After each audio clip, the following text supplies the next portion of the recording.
One rainy night while locking my watch repair shop, I found a soaked 9-year-old boy clutching a broken pocket watch. "Please don't call the police," he begged, trembling. I took him inside, fed him, and let him sleep there. The next morning, the news revealed he was a missing billionaire's son with a $500,000 reward. But before police arrived, my son and daughter-in-law took him away. Hours later, they appeared on television and made an announcement that left everyone speechless. If this story already has you hooked, I want to hear from you. Drop a comment and tell me where you're watching from. Your city, your country. Let's see how far the Revenge Dad family reaches. Some elements of this story have been shaped for storytelling and educational purposes. Names and places are fictional, but the lessons inside are ones worth carrying. The night I found the boy, the rain had already turned the streetlights into blurry smears of yellow, and I was the last person still awake on Elm Street. I was locking up the shop the way I had for nearly 40 years, one hand on the deadbolt, the other cupped against the wind so my key wouldn't slip. That's when I heard it. A small sound barely louder than the rain itself, coming from somewhere near the awning. "Anybody there?" I called out, my voice cracking against the storm. Nothing answered, but something moved. I stepped closer, squinting through the downpour, and there he was. A boy no older than 9, pressed into the corner where the brick met the doorframe, his knees pulled up to his chest. He was soaked clean through his little chest, rising and falling too fast. And in his arms he clutched something small and metal against his heart, like it was the only thing keeping him warm. "Hey there, son," I said, crouching down slow the way you'd approach a spooked animal. "You're going to catch your death out here." He didn't answer. His eyes found mine, wide and glassy, and I swear I have never in my life seen a child look that exhausted. "Come on now," I said, holding out my hand. "Let's get you inside where it's dry." He hesitated just a beat, just long enough for me to wonder if he'd bolt, and then he took my hand. His fingers were like ice. Inside the shop, I sat him on the old stool by the workbench and grabbed a towel from the back room. His teeth were chattering so hard I could hear them click.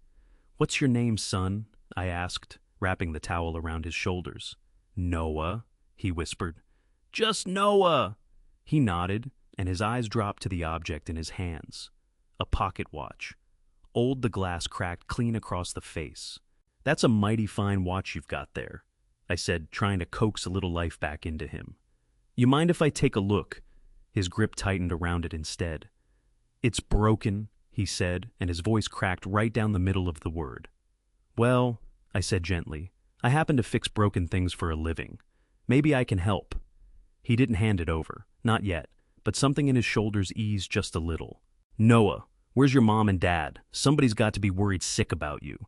His face changed, then something crossed it fast like a cloud passing over the sun, and he looked down at his shoes instead of answering.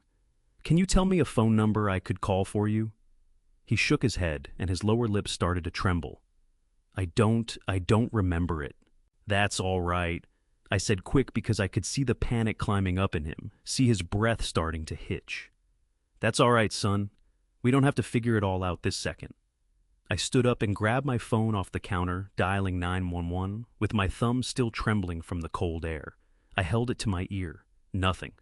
I pulled it back and looked at the screen. No signal. "Come on," I muttered, walking toward the front window where the reception was usually better. Still nothing. I tried again. Still nothing.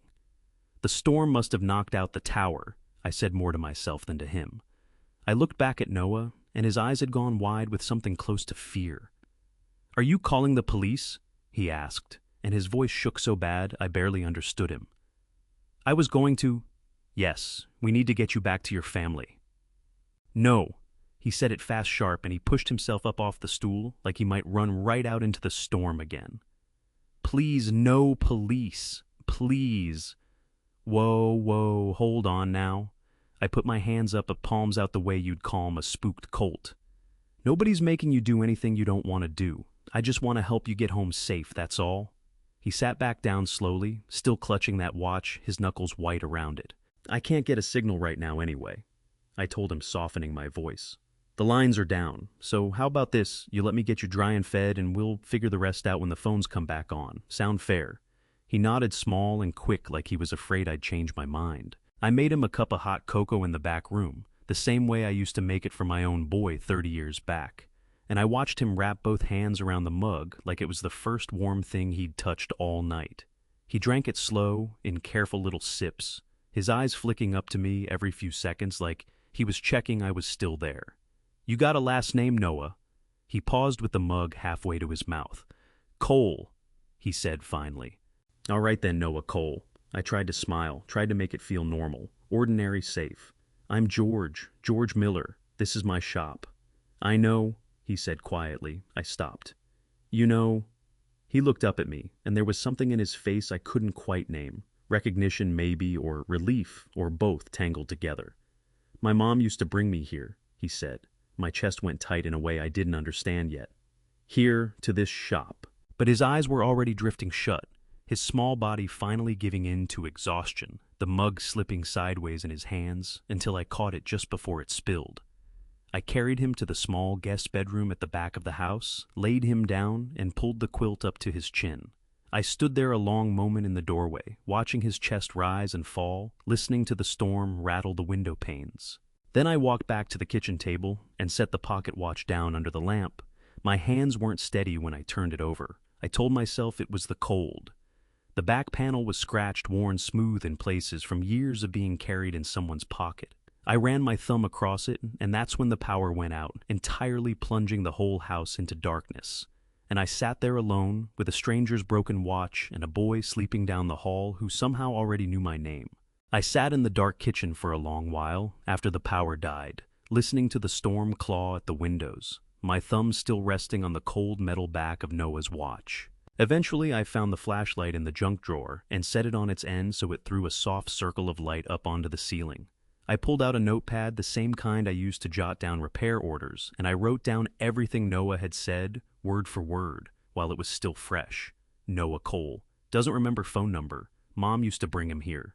I stared at that last line a long time. 40 years running this shop, I'd fixed thousands of watches for thousands of people. I couldn't put a face to every one of them. God knows, but a woman with a boy who looked like Noah that should have stuck somewhere in my memory. It didn't.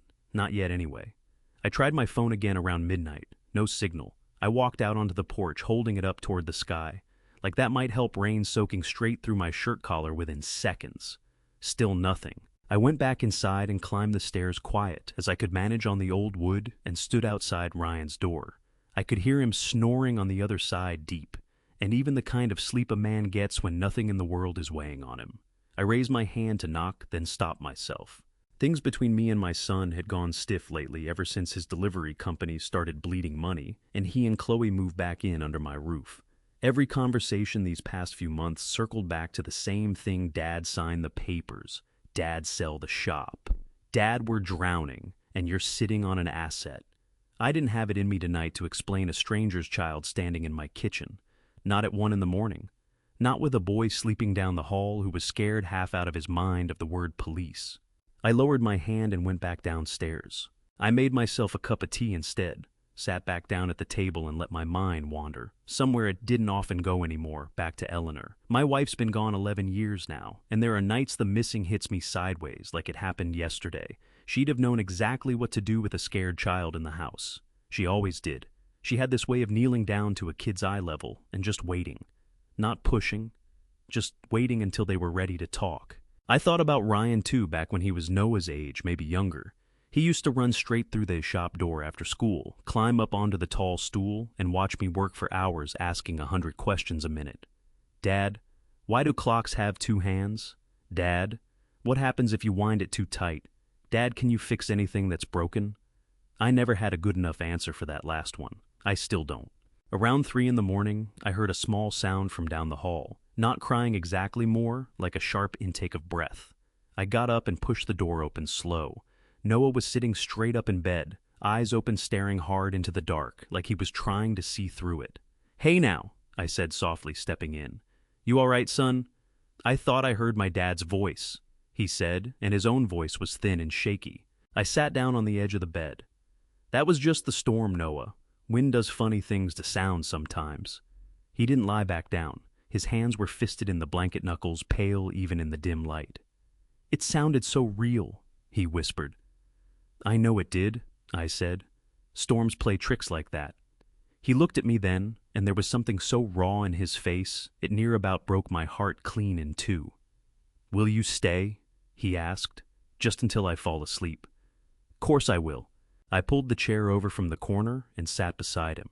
He lay back down, eyes still open for a long stretch, watching me like he was checking every few seconds that I hadn't disappeared. "Is he going to find me?" he asked so quiet, I almost missed it. "Whose son your dad?" He nodded against the pillow. "I sure hope so," I told him, and I meant it with everything in me. "Soon as this storm lets up and the phones come back, we'll get you home safe. I promise you that."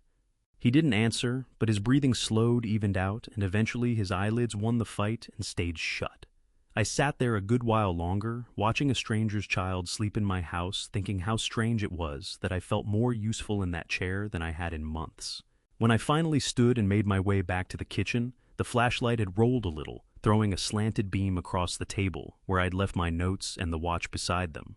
I picked it up, turned it over in my palm, the way I had 100 times, with 100 other watches feeling for the little seam along the back casing.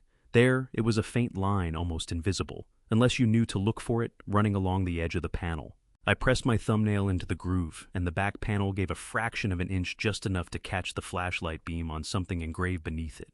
Letters.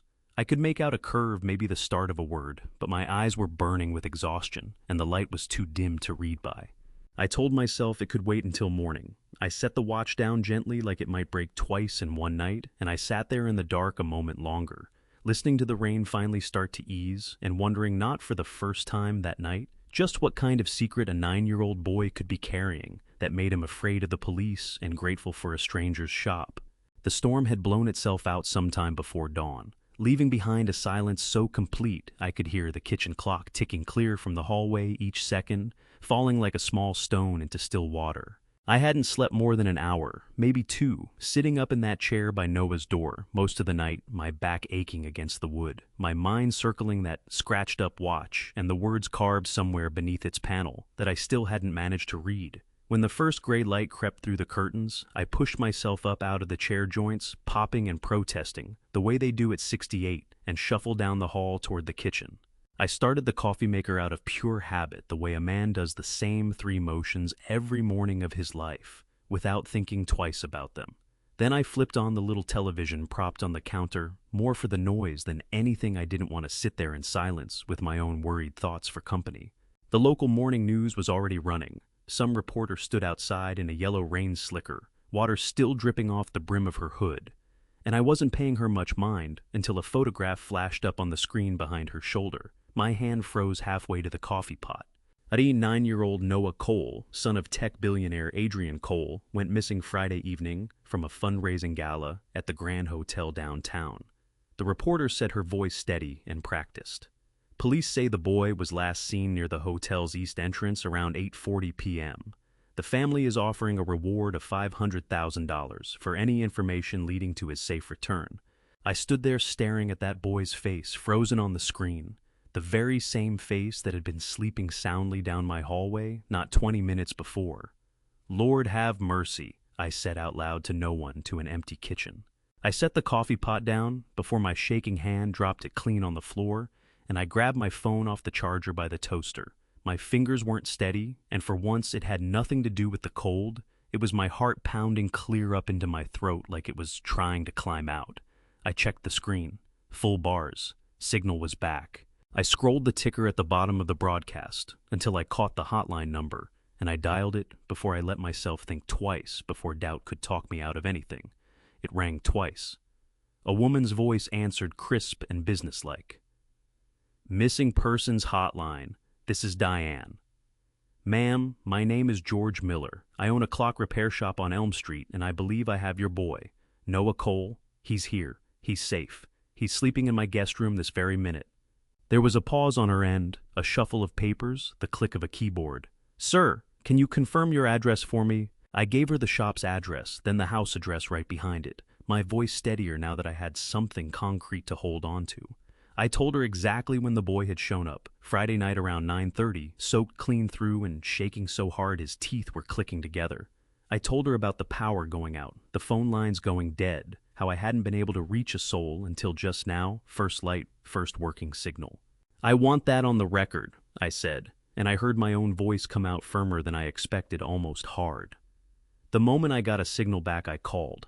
9:30 last night, the boy showed up on my doorstep in the storm. This morning, 7:19 first working phone, I called you. Write that down. That's noted, sir. Time of call is 7:19 a.m. She confirmed, and something in me eased just a fraction to hear her say it back. "We're dispatching a unit to your location right now, and I'll notify the family immediately. Please keep the boy there and don't let him leave your sight." "I won't," I told her. "You have my word." I thanked her and hung up, standing there in my kitchen with one hand pressed flat against my own chest, feeling my heart still slamming away underneath my ribs, like it hadn't gotten the message that the danger had passed. That's when I heard the small footsteps behind me. Noah stood in the kitchen doorway, hair sticking up wild on one side, still wearing the old gray sweater I'd draped over his shoulders the night before. He rubbed one eye with the back of his hand, blinking against the kitchen light, and then his gaze drifted up toward the television, toward his own face still frozen there, on the screen behind me, and then over to me. "Is my dad looking for me?" he asked, and his voice cracked right down the middle of the word dad, splitting it in two. I crossed the kitchen floor in 3 long strides and knelt down in front of him, my old knees protesting the whole way until my eyes were level with his. "Yes, son, he's looking for you, and I just called them myself. They know exactly where you are. They're coming to get you real soon."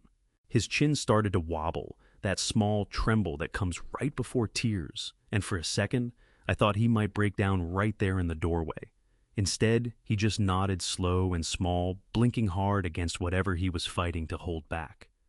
"Can I have some cereal first?" he asked. I nearly laughed, caught it in my throat just before it came all the way out, because something about that question, so plain and so ordinary in the middle of everything else happening, hit me square in the chest, like nothing else had all morning. "Course you can," I said, standing up and pulling the cereal box down from the cabinet. "Whatever you want, Noah. You just tell me." Cheerios," he said, sitting himself down at the table like this was any other morning, with the milk poured slow so it doesn't get soggy too fast.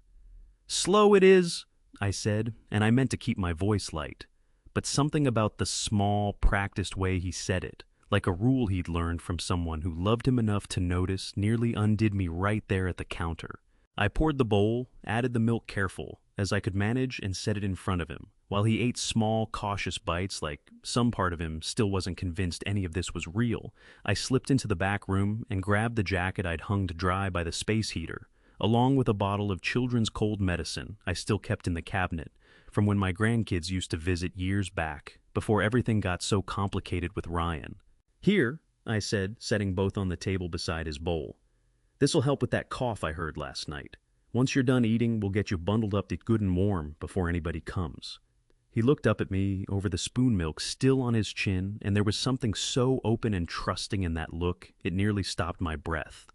"Thank you, Mr. Miller," he said, "for everything, for finding me, for not being scared of me. George," I told him, my voice thick all of a sudden, "you call me George all right, and son, I was never scared of you, not for 1 second." He gave a small nod and went back to his cereal, and I stood there a long moment watching a stranger's child eat breakfast in my kitchen, thinking about how just 12 hours ago he'd been huddled in the rain with a broken watch clutched to his chest, and now here he was calling me by name, trusting me with his fear and his hunger and whatever secret still sat behind his eyes. And in a few short minutes, strangers in uniforms were going to walk through that door and carry him back into a life I couldn't begin to picture, a life with cameras and headlines and $500,000 attached to his safe return. I hoped to God he'd remember whenever that life swallowed him back up, that an old man on Elm Street had kept his promise.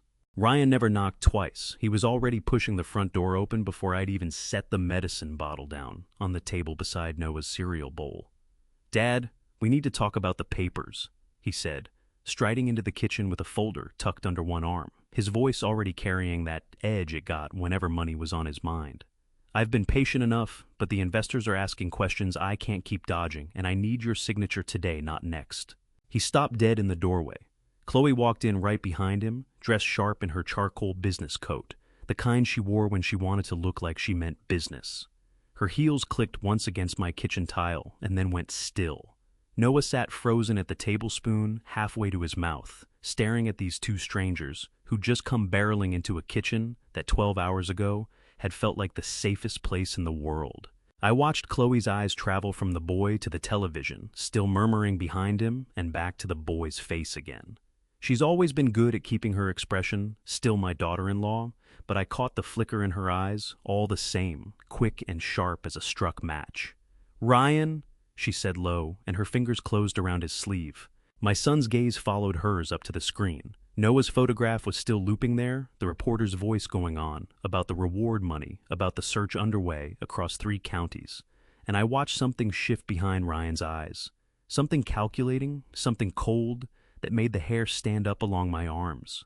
"Dad," he said, and his voice changed entirely, gone smooth and warm in a way I hadn't heard from him in years. "You should go grab that jacket for the kid. Poor thing looks half frozen. And didn't you say he had a fever last night? Get him some medicine, too." "Already got both right here on the table," I said, my hand resting on the very things he was asking for. "Well, get his shoes on then." Chloe cut in, stepping closer, her smile fixed and pleasant in a way that didn't reach her eyes at all. "We'll help you get him ready to go. Poor baby's been through enough." Something in my gut told me to plant my feet right where I stood, but I couldn't have told you why not in that moment. Noah did need his shoes. The little jacket needed one more button, fixed. It was reasonable. Ordinary. I told myself all of that as I turned and walked into the back room to fetch the sneakers I'd set out to dry by the heater. It couldn't have taken me more than 45 seconds. I remember counting later, trying to make sense of how fast a life could turn inside out. When I came back into the kitchen, it was empty. The front door stood open, a cracked, cold, rain-washed air pushing through the gap and rattling the loose pane in the window frame. I heard an engine turn over out on the street, tires hissing against wet asphalt, already pulling away. "Noah," I called, and my voice cracked clean in half on his name. I dropped the sneakers right there on the linoleum and ran for the door, my old knees screaming in protest, with every step just in time to see Ryan's white delivery truck rounding the corner at the end of Elm Street, the Miller Express logo flashing once under the streetlight before it disappeared from sight entirely. I stood there on my own front porch in my sock feet, cold rain misting down onto my shoulders, my heart hammering so hard against my ribs, I thought for one terrible second it might just quit on me right there. "No, no, no," I said, and I couldn't just tell you if I was talking to myself, to God, or to nobody at all. "Ryan, what in God's name did you do?" I went back inside on legs that didn't feel steady under me, grabbed my phone off the counter with hands shaking so bad, I nearly dropped it twice trying to unlock the screen, and dialed the hotline number again with a thumb that wouldn't stay still. "Missing persons hotline, this is Diane." "It's George Miller again," I said, and my voice came out ragged, breaking apart at the edges. "I called you an hour ago about Noah Cole. He was here, he was safe, he was eating breakfast, and my son and his wife just walked in here and took him. Just walked in and drove off with him. I wasn't even in the room." "Sir, I need you to slow down for me. Take a breath and start from the beginning." I did, though. The breath shook coming in, rattling in my chest like something loose. "Ryan Miller, my son. He runs a delivery company, Miller Express, out of the industrial park on Route 9. He and his wife Chloe just drove off with the boy not 2 minutes ago. I don't know where they're headed." "Okay, sir, I'm getting all of this down. Time of this call is 7:41 a.m., she said, and I heard her keys clicking fast on her end. "We're adding this to Noah's file right now and flagging it for the family and local authorities immediately." I gave her Ryan's license plate off the top of my head. 38 years of watching that boy pull in and out of my driveway, I knew that number the way I knew my own birthday, and she read it back to me twice to confirm before I let myself hang up. I stood in my own kitchen, then phone still warm and slick with sweat in my palm, staring at the half-finished bowl of cereal, the spoon lying where Noah had dropped it in his hurry milk, already starting to skin over on top. I thought about the way he'd looked at me not 15 minutes before, that open, trusting look calling me George instead of Mr., like I'd asked him to. I thought about the promise I'd whispered to him in the dark of that guest room the night before, "I promise we'll get you home safe." And now, some part of that promise had been ripped clean out of my hands by my own flesh and blood, and I didn't even understand why or what Ryan could possibly be thinking, dragging a frightened, feverish child out of my house, without so much as a word of explanation to either one of us. I sat down hard in the kitchen chair, my legs finally giving out from under me entirely, and I put my face in my hands. My shoulders started shaking before I even realized I was crying. Not loud, not the kind of crying that makes noise, but the kind that just leaks out of a man when he's too tired and too scared to hold it back anymore. My eyes burned hot, and my throat closed up tight around a sound I didn't let out.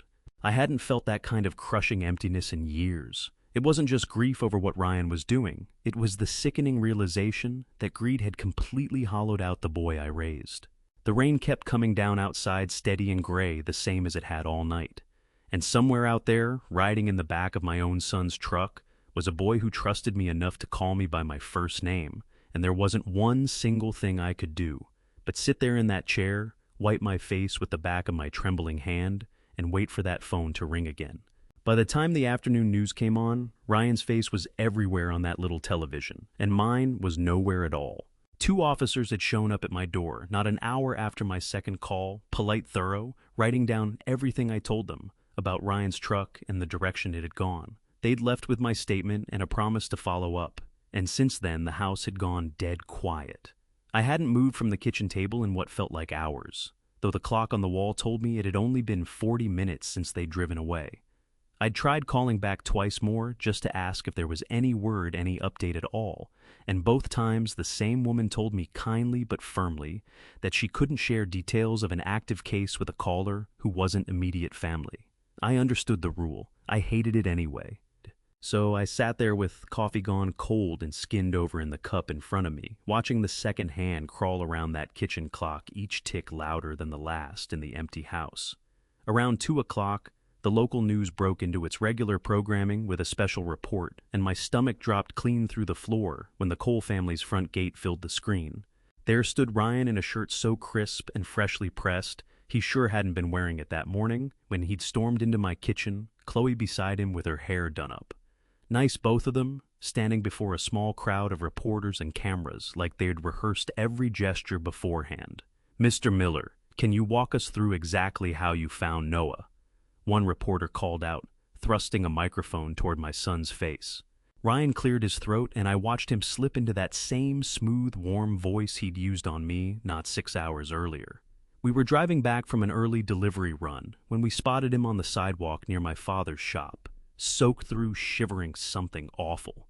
We got him warm right there in the truck, got some food in him, and drove straight to the Cole estate the moment we realized who he was. My hands curled into fists on the table so tight my knuckles went white. That wasn't what happened. Not one word of it was true. Was there anyone else involved in finding the boy? A second reporter pressed, leaning forward with her microphone. Ryan paused just a beat, just long enough that I leaned closer to the screen myself. Some foolish part of me, still hoping, still praying he'd tell the truth, right there in front of God and every camera in the county. Instead, he shook his head slow and sorrowful, like the words pained him to say. "My father is 68 years old and lives alone above his shop. He gets confused sometimes, memory issues, you understand, the kind that come with age. He may have spoken to someone on the phone this morning, but honestly I don't think he fully grasped what was happening around him." I sat there staring at that screen, my mouth hanging open, my chest so tight I could barely draw a full breath. Confused. My own son standing in front of half the county with cameras rolling, calling me confused, calling me an old man who couldn't be trusted to understand his own life. I reached over and snapped the television off so hard the remote cracked against the counter's edge and skittered to the floor. I sat in the sudden ringing quiet, my heart pounding against my ribs like it wanted out, my eyes stinging hot with something too close to tears for a grown man to admit to. Easy. I pressed the heel of my hand hard against my eyes, pushing the wetness back before it could fall. My jaw clenched so tight it ached clear up into my temples. He lied. I said out loud to the empty kitchen, my voice cracking down the middle of the word. He stood right there in front of the whole world and lied about his own father. Nobody answered, of course. There was nobody there to answer but the hum of the refrigerator and the tick of that same wall clock, indifferent to everything marking time, the same as it always had. The television stayed dark for a long while after that.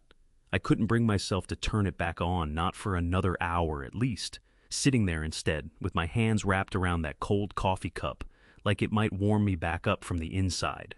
When I finally did flip it on again just to check for any word on Noah, I told myself, though, really, I think I was hoping to see Ryan's face crack, hoping to see him take it back. A different segment was running. Adrian Cole himself stood at a podium outside his estate, tired lines carved deep beneath his eyes, a man who plainly hadn't slept any more than I had these last 2 nights. "My son is safe," he said, his voice thick and rough around the edges, the kind of voice that had been talking to police and reporters for far too many hours straight. "I want to thank everyone who helped bring him home safely. There will be a proper opportunity soon to recognize those who deserve it, and I intend to look into every detail of what happened before that day comes." He didn't say Ryan's name. He didn't say mine either, but something in the careful, deliberate way he chose those last words. Every detail made my chest ache with a feeling I couldn't quite name. Hope, maybe. Thin and fragile as a spider's thread, but hope all the same. My phone rang not 10 minutes later. I didn't recognize the number, but something in my gut told me to answer it anyway. "Dad!" Ryan's voice quiet now, all that television warmth stripped clean away, leaving something flatter and more tired underneath. "I need you to not call anyone else about this. I'll explain everything when I get back tonight." My hand tightened around the phone until my knuckles ached. "You already explained everything, Ryan, on television, in front of the whole county with cameras rolling and everything." There was a pause on his end long enough that I could hear him breathing ragged and uneven, like a man standing somewhere windy. "Dad, please, it's complicated." "Complicated." My voice cracked, rose higher and sharper than I meant it to. "You called me confused, Ryan. You told half of Ohio. Your own father doesn't know what's real anymore. Do you have the first idea what that's going to do to me, to this shop I've spent 40 years building with these 2 hands? I didn't have a choice," he said, and for one single second, just one, I heard something underneath his voice that sounded almost like shame trying to claw its way up through the surface. "The reward, Dad, $500,000. Do you understand what that kind of money could do for the company? For all of us? For your grandkids someday, if I ever have any." My throat closed up so tight around the words I could barely force them out past it. "There is no us built on a lie, son. There never was, and there never will be." I hung up before he could say another word, my thumb jabbing the screen hard enough to hurt. My hand was shaking so bad afterward I had to set the phone down flat on the table before I dropped it clean onto the floor, and I sat there a long, long time after staring at nothing at all, my chest heaving with a grief I didn't rightly have a name for. Not for Noah, not this time, but for the boy Ryan used to be. The one who used to climb up onto my workbench stool after school and ask me 100 questions a minute, who I couldn't reconcile, not for the life of me, with the man who just stood in front of every camera in the county and called his own father broken. I didn't sleep much that night. Around midnight I finally gave up trying entirely and walked out to the shop in my robe and slippers, unlocked the front door with hands that had finally stopped shaking, and just stood there among all my clocks in the dark, listening to them tick in their uneven chorus, each one a half second off from the next, the way they'd always been, the way nothing about them had changed even while everything else in my life had turned itself inside out in the space of a single day. The next morning I opened up same as always 8 o'clock sharp, same as I had for nearly 40 years running. But something felt different the second I flipped that little sign over to read open. 2 of my regulars, the Hendersons, who'd been bringing their family heirlooms into me, since before Ryan was even born, since before I'd married, Eleanor even stood out on the sidewalk in front of my door. They looked at the shop. They looked at each other, something passing quick between them that I couldn't quite read. And then, without so much as a wave in my direction, they turned and walked off the other way down the block. I stood in my own doorway, watching them go, my heart sinking somewhere down around my shoes, and I wondered just how far Ryan's lie had already traveled through this town, and how many more of my neighbors were going to look at me now and see nothing but a confused old man who couldn't be trusted with his own memory anymore. Sunday morning, I opened the shop at 8 o'clock, the same as I had for nearly 40 years. But for the first time in all those decades, it felt like I was opening a door that the whole neighborhood had already quietly decided to close. The street stayed quieter than I'd ever known it on a Sunday. No customers came, not even old Mr. Patterson, who'd walked over every single Sunday for the last 6 years, rain or shine, just to have me adjust a watch that didn't even need adjusting, just to sit on my stool and talk a while about baseball or the weather, or nothing at all. I busied myself wiping down a counter that didn't need wiping, checking my phone every few minutes for a call that never came my chest tight, with a dread I couldn't quite explain to myself. Around 9, I finally broke down and searched the shop's name on my phone, something I hardly ever bothered doing in all these years. What I found made my stomach turn clean over on itself. Chloe's post sat right at the very top, shared well over 200 times. Already, according to the little counter beneath it, her smiling profile picture sitting above words that hit me square in the chest like a fist. Heartbroken to say this, but my father-in-law has been telling people he found Noah Cole. He did not. My husband and I found that sweet child, cold and alone and scared out of his mind, and brought him straight to safety. My father-in-law is an elderly man who struggles with memory issues these days, and while I love him dearly, I have to ask everyone please not to spread misinformation that could hurt an innocent family during such a painful time. Thank you all for understanding.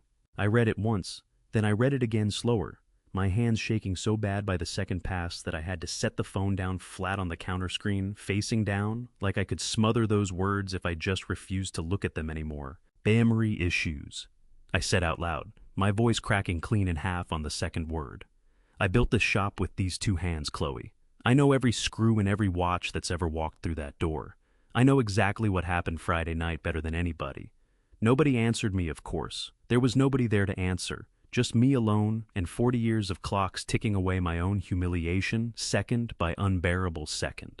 Around noon, the little bell over the front door rang, and for one foolish second, my heart leapt clean up into my throat, thinking maybe it was a customer after all. Maybe things weren't quite as bad as they seemed. Instead, it was Ryan alone this time. No Chloe trailing behind him with her sharp coat and sharper smile. He sat down across from me at the workbench, without so much as a by your leave, folding his hands together in front of him, like a man walking into a boardroom, instead of his own father's shop. Dad, I'm going to be straight with you, he said, his voice level businesslike. The reward money is $500,000. If you sign a statement confirming that Chloe and I were the ones who found Noah, just a simple statement, nothing complicated, I'll give you $100,000 of it. You could fix this whole place up, finally retire, like Mom always wanted you to take a real vacation for the first time in your entire life. I looked at my own son across that workbench, and something cold and heavy settled deep in my chest, right where my heart usually sat warm. And if I don't sign Ryan, what then? He didn't answer right away. His eyes dropped down to his own folded hands, and for just a moment I thought I saw something flicker there, regret maybe, or the ghost of it. Things are already complicated enough as they are, Dad. I just think it's better for everyone involved if we keep the story simple. Whose story, Ryan? My voice came out sharper than I'd meant it to edge now with something close to real fury. Because it sure as hell isn't the truth. Not one word of what you told those cameras yesterday was the truth.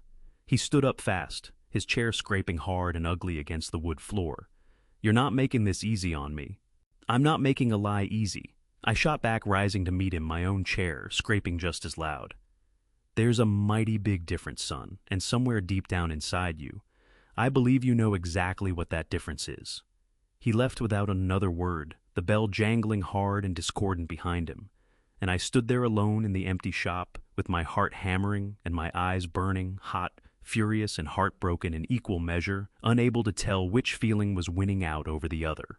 I drove out that afternoon to buy parts. I had 3 watches sitting half-finished on my bench, and honest work seemed like about the only thing left in the world that might keep me from coming apart at the seams entirely. When I pulled back into my own driveway an hour later, my key wouldn't turn in the front door lock. I tried it again, jiggling it the way you do when you're sure it's just stuck. Nothing.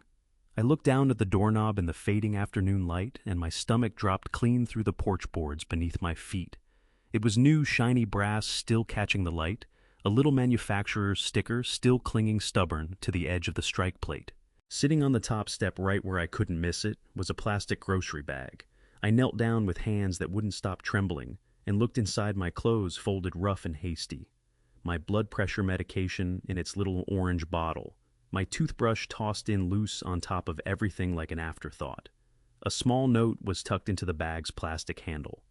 Chloe's handwriting sharp and slanted across the torn scrap of paper. You're making this harder than it needs to be. I knelt there on my own front porch, the whole sum of my displaced life sitting in a grocery bag across my knees. and I felt the tears come before I had any hope of stopping them. Hot and silent, running down into the collar of my shirt, while my chest heaved with a grief I hadn't let myself feel since Eleanor's funeral 11 long years back. My own daughter-in-law had locked me clean out of a house I'd owned outright for 30 years, and there wasn't a shred of legal sense to any of it. Ryan and Chloe were only staying under that roof because I'd let them in out of kindness guests, and nothing more, with no name on any deed, no claim to a single board of that house. But I didn't have the fight left in me that evening to call a locksmith, to call the police, to do one single thing, besides kneel there on those cold steps and cry until the streetlights flickered on overhead one by one up and down the block. Eventually I gathered myself back up, gathered that bag against my chest, and drove back to the shop in the dark. I let myself in through the back, pulled the old fold-out cot from the storage closet where it had sat untouched for years, and set it up beside the workbench where I'd spent the better part of 40 years of my life. As I tucked my medication into the desk drawer, my hand brushed against something cold and metal, tucked away exactly where I'd left it 2 days before, Noah's pocket watch still waiting patient for me to fix it. I picked it up under the desk lamp's warm little circle of light, turned it over slow and careful in my palm, and ran my thumb along the hidden seam on the back panel. One more time, feeling for the groove I knew was there. My phone rang before I could pry the panel open. Unknown number, glowing bright against the dim of the shop. I sat there a moment, thumb hovering over the screen, my heart already picking up its pace again, wondering what fresh trouble tonight still had waiting for me. The phone kept ringing in my hand, that unknown number, glowing bright against the dim of the shop, and I let it ring twice more before I finally pressed it to my ear. Hello? Silence on the other end, not the kind that means someone's about to speak, but the dead kind, the kind that comes from a wrong number or a robocall about my car's extended warranty. I pulled the phone away, looked at the screen, and the call had already dropped. Figures, I muttered, setting it down on the workbench. I sat there a long moment on the edge of that fold-out cot, my back aching my chest, still raw from everything the day had thrown at me. The back room of my shop was never meant for sleeping narrow, cluttered with spare gears and old cigar boxes full of screws I'd been meaning to sort for a decade. But that night, it was the only place in the whole world that still belonged to me, and nobody could take it. And that counted for something, even if it wasn't much. I lay back on the cot, staring up at the water-stained ceiling tiles, listening to the clocks out front, ticking their uneven chorus through the thin wall. Sleep wouldn't come. My mind kept circling back over and over to that scratched-up watch sitting in the drawer 6 feet away from me. Finally, I gave up trying and sat up, flipping on the desk lamp, pulling the drawer open. I lifted the watch out and held it under the light, turning it slow in my palm the way I'd turned 10,000 watches before it in 40 years of this work. I thought about how Noah had said it. My mom used to bring me here. Not the shop down the block, not some other clock repair place in the county. Here, my shop. And there was something else nagging at me, something I hadn't let myself think all the way through, until now sitting alone in the quiet dark. Noah hadn't stumbled onto my doorstep by accident. My shop doesn't sit on any main road. It's not on any of those map apps I never bothered registering. It never saw the need. The only thing marking it is the old wooden sign hanging above the door, carved with a crescent moon, hung there back in 1987, when I first opened these doors. A 9-year-old boy, exhausted, feverish, terrified of the police, hadn't wandered here by chance, in the middle of a thunderstorm. Somebody had told him where to go. My hands weren't quite steady as I found the small flathead screwdriver in my tool roll and worked it gentle into that hairline seam along the back panel. The metal gave with a soft click, and the panel lifted free, and there, scratched into the underside by some careful, patient hand, was writing I hadn't been able to read 2 nights before. For my Noah, find the moon when you're lost. I held my breath and tilted the watch closer to the lamp, my old eyes straining against the small, cramped letters. The man who fixes time will keep you safe. I love you always. Mom. I set the watch down on the workbench like it might shatter if I held it a second longer, and I sat there with my hand pressed flat against my own chest, my heart pounding my throat, closing up tight around something I couldn't even name yet. The man who fixes time. That was me, had to be me, and the moon, my sign hanging out there over the door since before Ryan was even born. Noah's mother had told him, if he was ever lost, ever scared, ever in trouble, to come find me. but I didn't know her. I'd swear that on anything holy I didn't recognize. Her name didn't recognize the boy's face when he'd first shown up, shivering under my awning. How could a woman I'd never met trust me enough to send her own child to my door in the middle of a storm?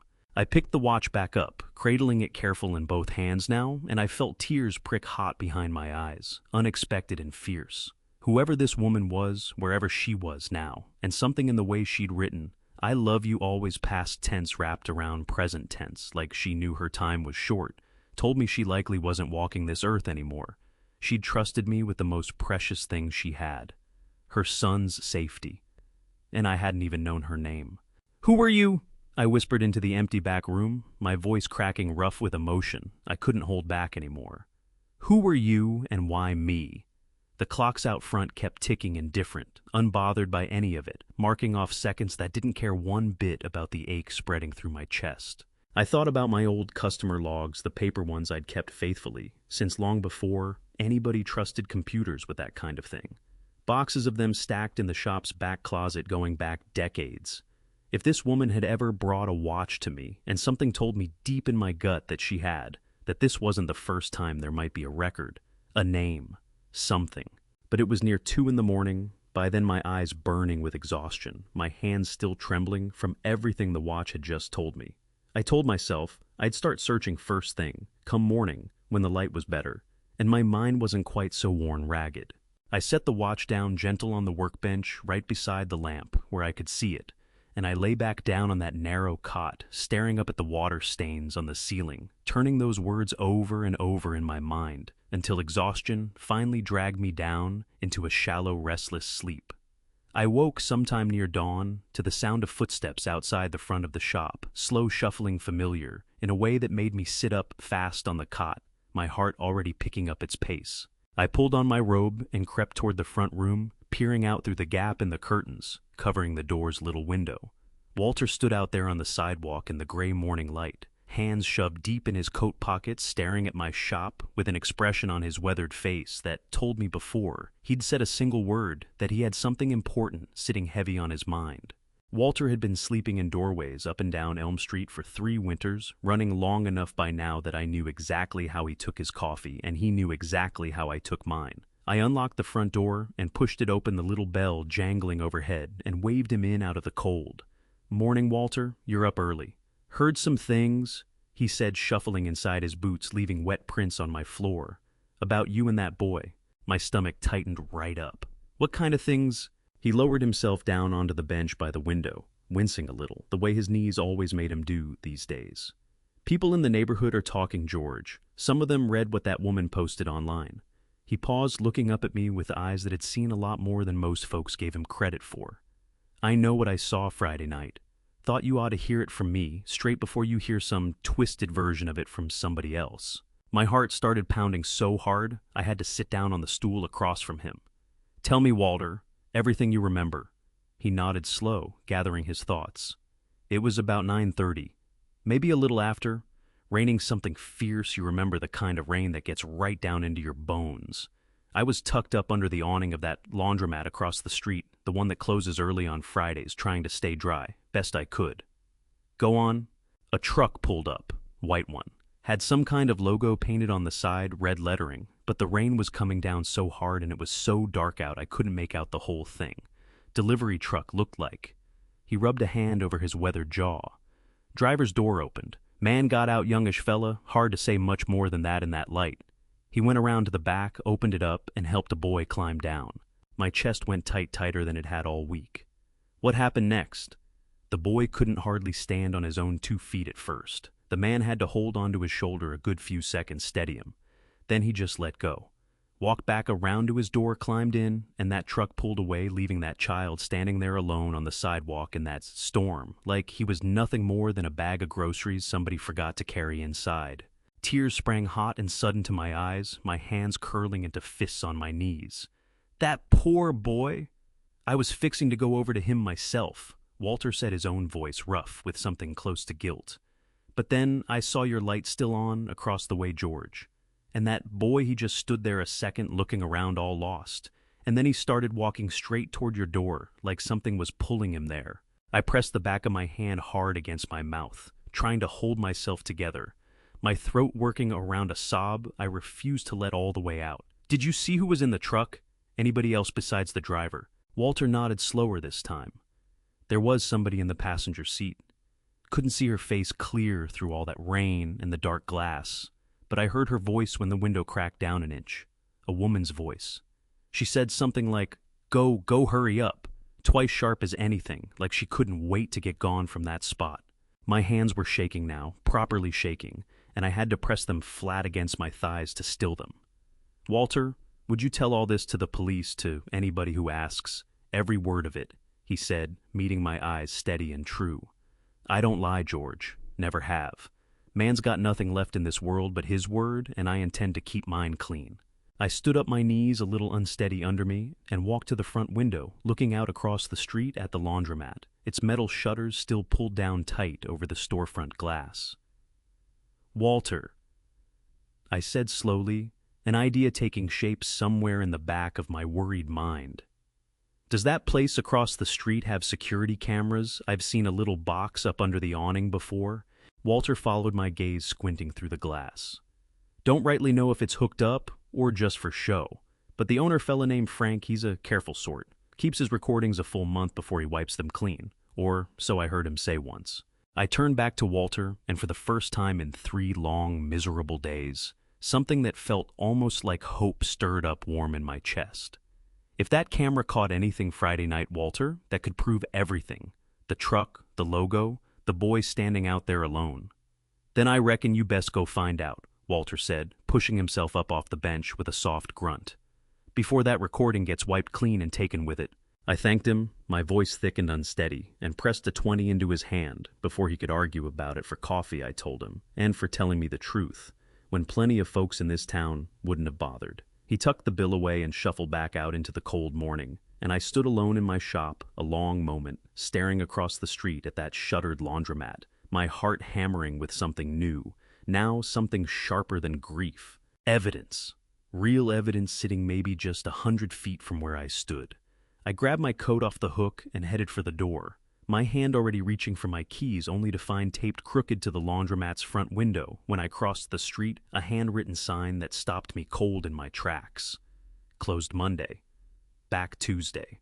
I did not go home and wait for Tuesday. I did not sit idle in that back room feeling sorry for myself while a recording that might prove everything sat locked behind a laundromat's metal shutters. Instead, I spent that entire afternoon following a hunch that had been sitting quiet in the back of my mind ever since Walter mentioned that delivery truck. If Noah had been riding in Ryan's truck Friday night, then whatever he'd been carrying with him might still be somewhere in that world, somewhere near where the truck had come from, somewhere near where it had gone after dropping him off in that storm like a piece of forgotten cargo. I got in my old pickup and drove out to the industrial park on Route 9, where Ryan kept his warehouse and loading dock for Miller Express. I didn't have a plan exactly, nothing you could call a real strategy. I just had a gut feeling clawing at me, the same kind of feeling I get sometimes when a watch won't run right, and I know before I even open the case that the answer's hiding somewhere I haven't looked yet. The lot was mostly empty on a Monday afternoon, just a couple of delivery vans parked crooked near the loading bay engines, ticking as they cooled. I parked my truck off to the side away from the cameras I could see mounted over the main entrance and made my way around back on foot, my old knees protesting every step across the cracked asphalt. Behind the building sat a row of industrial dumpsters, big green metal things, lids half open, the smell of cardboard and rotting food thick in the November air. I stood there a long moment, staring at them, feeling more than a little ridiculous, a 68-year-old man in his good jacket about to go digging through trash behind his own son's warehouse. "Well, George," I muttered to myself, "you've done stranger things for less reason." I started with the closest bin, lifting the lid with a groan of rusted hinges, peering down into the mess of flattened boxes and packing tape. Nothing. I moved to the second one, then the third, my back aching worse, with every bend my hands growing filthy and cold. I was about ready to call the whole notion foolish and head back to my truck when I caught a flash of color wedged down beneath a torn garbage bag in the fourth bin. Navy blue with a strip of reflective material catching what little afternoon light made it back there between the buildings. My heart started pounding hard against my ribs. I reached in careful and pulled it free. A child's backpack. Navy blue, the reflective strip on the strap, still bright and clean, like it hadn't been out here in the weather more than a day or two at most. I set it down on the pavement and knelt beside it, my hands trembling now, for reasons that had nothing to do with the cold. I unzipped the main pocket slow, half expecting it to be empty, half afraid of what I might find inside. It wasn't empty. There was a laminated student ID card, the photograph on it, showing a boy in a school uniform smiling wide with a gap where one front tooth was still coming in. Clover Falls Academy. Noah A. Cole. The same face that had slept down my hallway 2 nights running. Beneath that sat a smartphone, sleek and expensive, the screen dark, the battery long since drained dead. A small orange prescription bottle rattled when I lifted it. The label read, a doctor's name I didn't recognize, and beneath it, Patient Noah Cole. And tucked in a side pocket, wrapped careful in a small plastic zip bag, like somebody had wanted to protect it from the weather, was a photograph. I pulled it out with fingers that had gone numb, and not from the cold this time. A young woman stood smiling in the picture, her hand resting light on the shoulder of a boy younger than the Noah I knew now, maybe 5 or 6 years old, in the photograph missing that same front tooth in an earlier stage of growing in. They stood together in front of a storefront I recognized instantly down to the crooked awning and the old wooden sign hanging above the door. My shop. My own front door photographed years back with a woman I had never once laid eyes on, standing there with her arm around a little boy. My breath caught hard in my throat, and I had to press one filthy hand flat against the cold pavement just to steady myself. "Sir!" I nearly jumped clean out of my skin. A young man in a Miller Express polo shirt stood a few feet off, having come out through the loading bay door, staring at me with a look somewhere between confusion and suspicion. "Can I help you with something?" he asked, his eyes flicking down to the backpack in my lap, the trash bin standing open behind me. I forced myself to stand, brushing off my knees best I could, holding the backpack against my chest, like it might vanish if I let it go. "I'm looking for my grandson's bag," I said, my voice coming out steadier than I felt. "Think it might have fallen off a delivery truck sometime this past weekend." The young man's eyes narrowed slightly, flicking toward the backpack again, then back up to my face. "I don't know anything about that, sir. I just work the afternoon shift." "That's all right," I said. "I appreciate you asking, though. Not everybody would have bothered." He gave me a small, uncertain nod and turned back toward the building, glancing over his shoulder, once before the loading bay door swung shut behind him. I stood there alone in that lot a long moment, the cold wind cutting through my jacket, my chest aching with something I couldn't rightly name. Grief maybe, or fury, or both, tangled together so tight I couldn't separate one from the other. I climbed back into my truck, set the backpack carefully on the passenger seat, like it held something fragile, which I suppose it did, and I pulled the photograph back out to look at it again under the dome light. There, in small, careful handwriting on the back of the photo, someone had written a short line I hadn't noticed at first glance: Miller's Nov, 2019, the last good day. I read those words over and over my throat, closing up tighter each time. The last good day. Not a good day. The last one. Whoever this woman was, whatever had happened to her after that photograph was taken outside my shop 6 years back. Something in the careful, aching way she'd written, those 5 words told me plain as anything that her story hadn't ended well.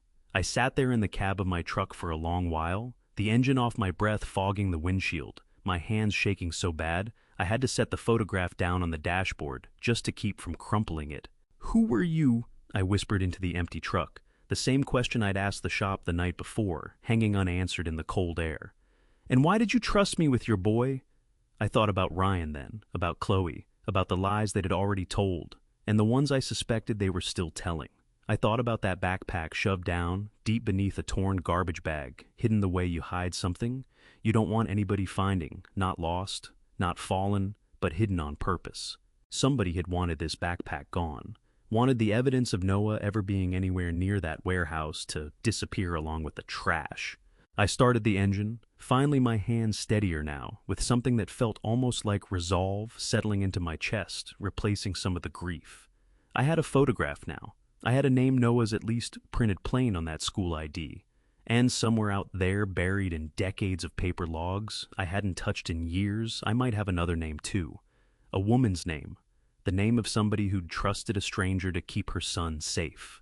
I pulled out of that lot, slow, careful not to draw any more attention than I already had, and I drove back toward Elm Street with that backpack-riding shotgun beside me like a passenger, my mind already racing ahead to the boxes of old customer records sitting untouched in my shop's back closet, waiting for me to finally go looking through them. Before I tell you what I found engraved inside that watch that night, I want to pause for just a moment. If you're still here with me, still walking through this story, by my side, type the number 7 in the comments below. Let me know you're still listening, and please keep in mind the story you're about to hear contains some fictional details and may not be entirely factual. If this isn't for you, feel free to turn it off right here, no hard feelings at all. That night, I sat at my workbench with the pocket watch, the photograph from Noah's backpack, and 40 years of muscle memory sitting steady in my hands, and I let those hands do what they had always done best, while my mind worked through everything else. I started with the watch itself. The mainspring wasn't broken, just wound down tight and stiff from years of neglect, and the crystal had that long crack running diagonal across the face, but nothing I couldn't repair with a steady hand and the right tools. I worked slow and careful under the desk lamp, the way I'd worked on 10,000 watches before this. One easing the case open, checking the gears, cleaning decades of dust from places that hadn't seen daylight in longer than I cared to guess. "There you are," I murmured to the watch, like it might answer me back, like it might tell me everything I still needed to know. I replaced the cracked crystal with one from my spare parts drawer, close enough in size that it fit clean with only a little coaxing. I straightened the bent, minute hand with a pair of fine-tipped tweezers, careful as surgery, and wound the mainspring slow and even until I felt it catch and hold. The watch began to tick. I sat there a long moment just listening to it, that small, steady heartbeat of a sound filling the quiet back room, and something in my chest loosened just slightly. Some small piece of the grief I'd been carrying easing its grip for a moment. Then I turned it over and opened the back panel again, tilting it toward the lamp. I didn't need to read the words a second time. I already knew them by heart. Margaret's message to her son, scratched there by a mother who'd loved him more than she'd had time to show him. The man who fixes time.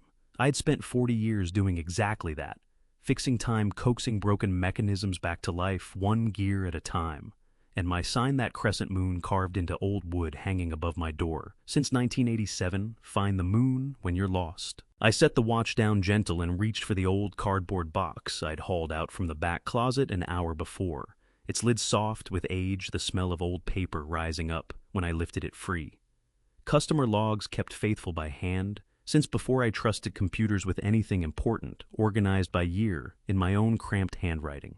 I found the box marked 2019 and pulled it into my lap, my hands trembling slightly as I began flipping through page after page of names and dates and repair notes, most of them meaning nothing to me, now just strangers whose watches I'd fixed and sent on their way. November. I slowed down, reading each entry careful, my heart pounding harder with every page that didn't hold what I was looking for. And then, on the 14th of November, 2019, I found it. Margaret Cole, pocket watch repair, English silver, circa 1940s.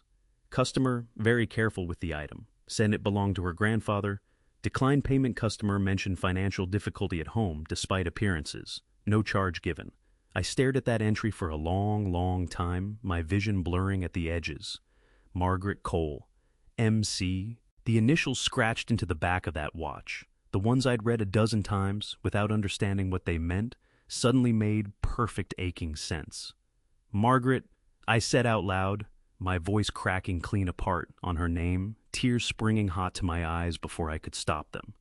Margaret Cole, you were here, you stood right in my shop. I remembered then, not clearly, not all at once, but in pieces, the way old memories surface sometimes when you finally know what you're looking for.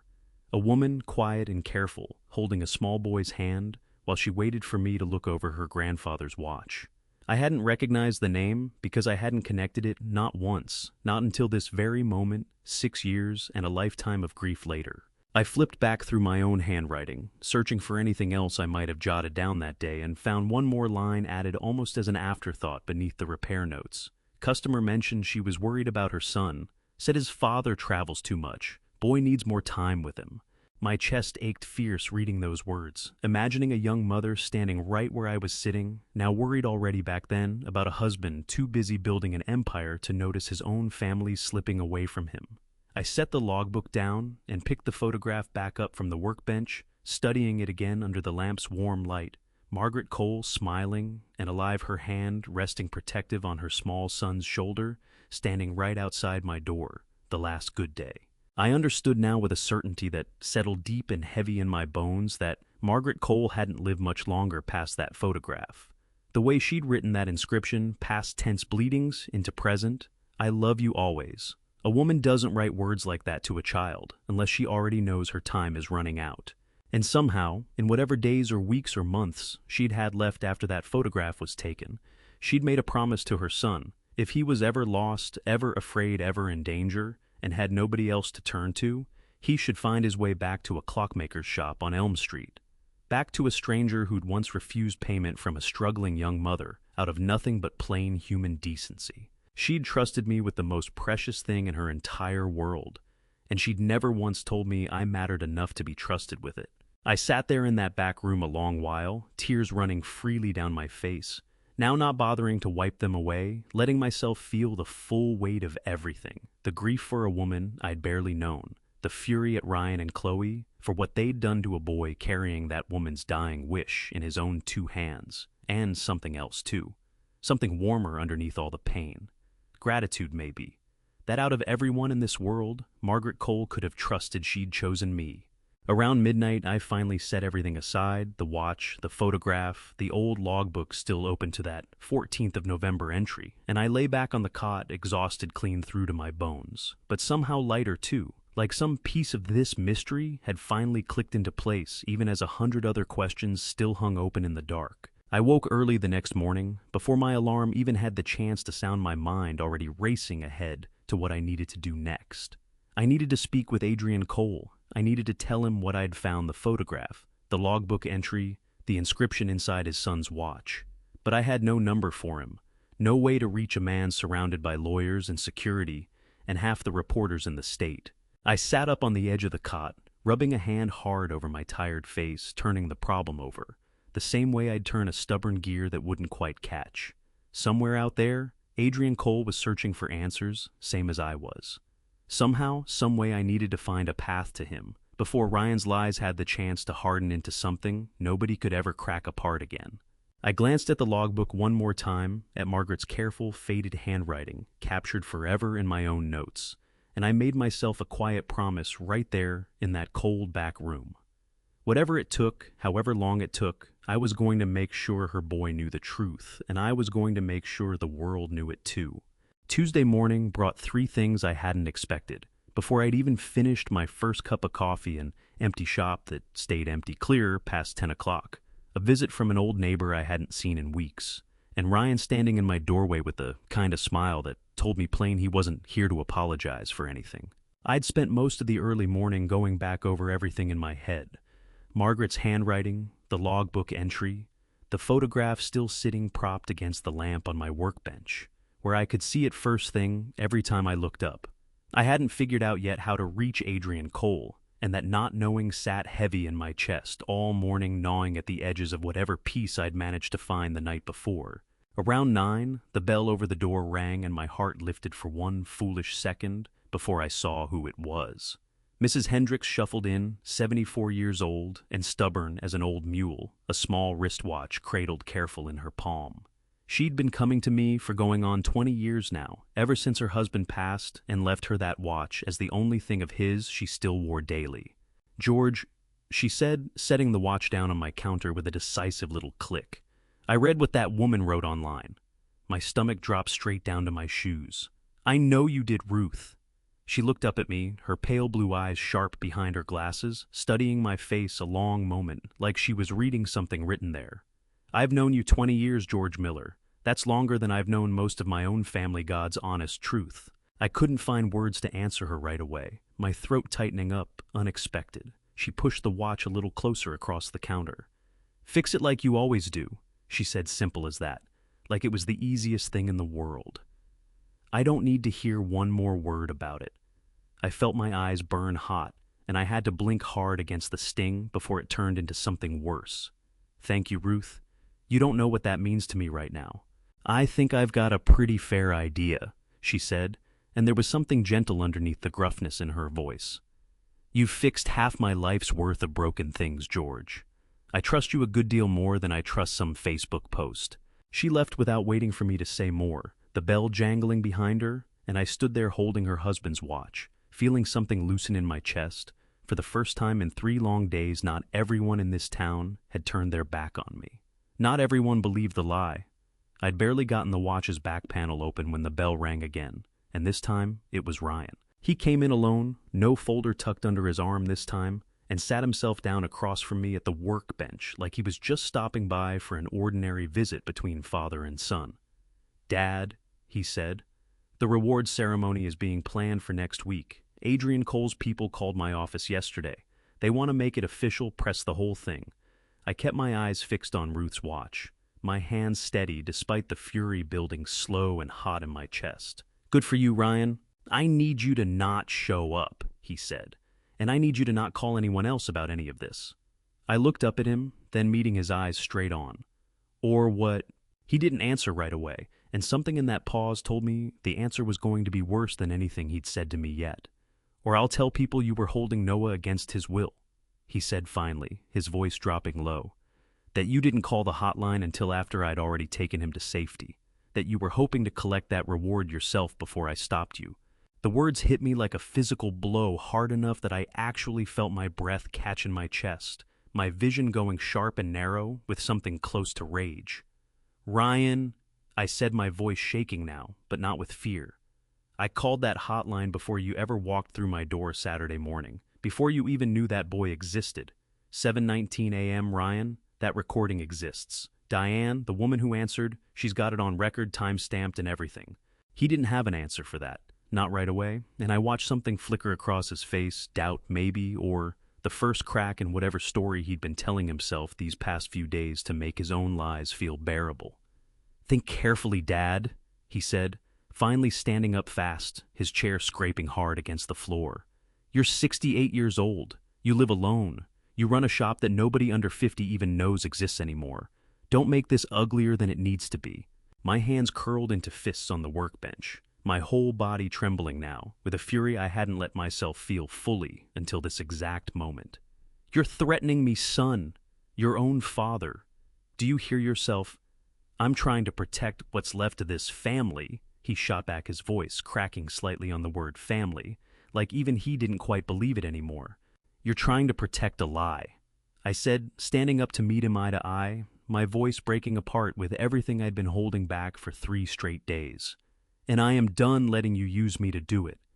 He stared at me a long moment, something raw and conflicted moving behind his eyes, and for one brief second I hoped he might finally crack, might finally tell me the truth, standing right there in my own shop. Instead, he turned and walked out the bell, jangling hard behind him, leaving me standing alone with my heart pounding and tears burning hot behind my eyes that I absolutely refused to let fall in front of him. I sat back down, slow, my whole body shaking with the aftermath of it, and I picked Ruth's watch back up with hands that took a full minute to steady themselves enough to work. I thought about Adrian Cole's tired face on that broadcast Sunday evening, the careful way he'd chosen his words. I intend to look into every detail. I thought about Margaret's handwriting, her promise to her son, her trust in a stranger she'd met exactly once 6 years back over a broken watch and an act of simple kindness. I wasn't going to let Ryan's threats scare me into silence, not after everything I'd already uncovered, not with Margaret's trust sitting heavy and sacred on my conscience now. I finished Ruth's watch by early afternoon, the familiar work settling my nerves the way it always had. My hands finding their rhythm, even while my mind kept circling back to Ryan's threats, to the ceremony he'd mentioned, to the reward money that seemed to be turning my own son into a stranger right before my eyes. Late that afternoon, as I was closing up for the day, I glanced across the street out of habit, checking on the laundromat, the way I had every hour since Sunday. The metal shutters were up, lights glowed warm inside, and I could see a shape moving around behind the counter, straightening racks of hanging clothes. Today was finally Tuesday. The sign had said back Tuesday, and here it was, at last, the day I'd been waiting on since Sunday morning. My heart picked up its pace, hope stirring warm in my chest, for the first time in what felt like days. Tomorrow, if God was willing, I'd finally know what that camera had caught. Frank Doyle had owned that laundromat across the street for 22 years. And in all that time, in all those years of nodding hello across Elm Street and trading small talk about the weather, I had never once asked that man for a favor. I crossed the street first thing Wednesday morning, before I'd even flipped my own sign to open my heart, already picking up its pace with something between hope and dread. The bell above his door chimed as I stepped inside, the warm smell of detergent and dryer sheets thick in the air, washing machines humming their steady rhythm along the back wall. Frank looked up from behind the counter where he was folding a stack of towels, his weathered face breaking into a small smile of recognition. "George, haven't seen you come over here in years." "I need to ask you something, Frank," I said, and I could hear my own voice shaking slightly with everything riding on the next few minutes. "Your security camera, the one facing the street up under the awning. Friday night, November 1st, is that recording still saved somewhere?" Frank's smile faded into something more serious, his eyes studying my face a long moment. Word travels fast in a small town, and I could see plain that he'd heard some version of what had been happening these past few days. "Come on back," he said, finally setting down the towel he'd been folding. He led me through a narrow doorway into a cramped little back office, an old computer monitor glowing on a desk cluttered with receipts and invoices. He settled into the chair, fingers moving quick, and practiced over the keyboard, pulling up some kind of security software I didn't fully understand. "System keeps 30 days before it overwrites," he said, not looking up from the screen. "You caught it just in time, if you're looking for something from last Friday." My chest tightened with relief so sharp it nearly took my breath clean away. "Thank God." He typed in the date, and a grainy black and white image filled the screen, a high angle looking down over Elm Street.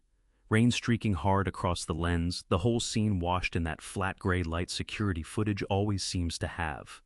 "There," Frank said, tapping the screen. 9:28 p.m. Let's see what we've got." I leaned in close, my heart hammering so hard I could feel it in my throat, and watched the timestamp climb toward 9:31. A white truck rolled into frame, slowing, then stopping directly across from my shop. "There it is." I breathed, my hand gripping the edge of the desk.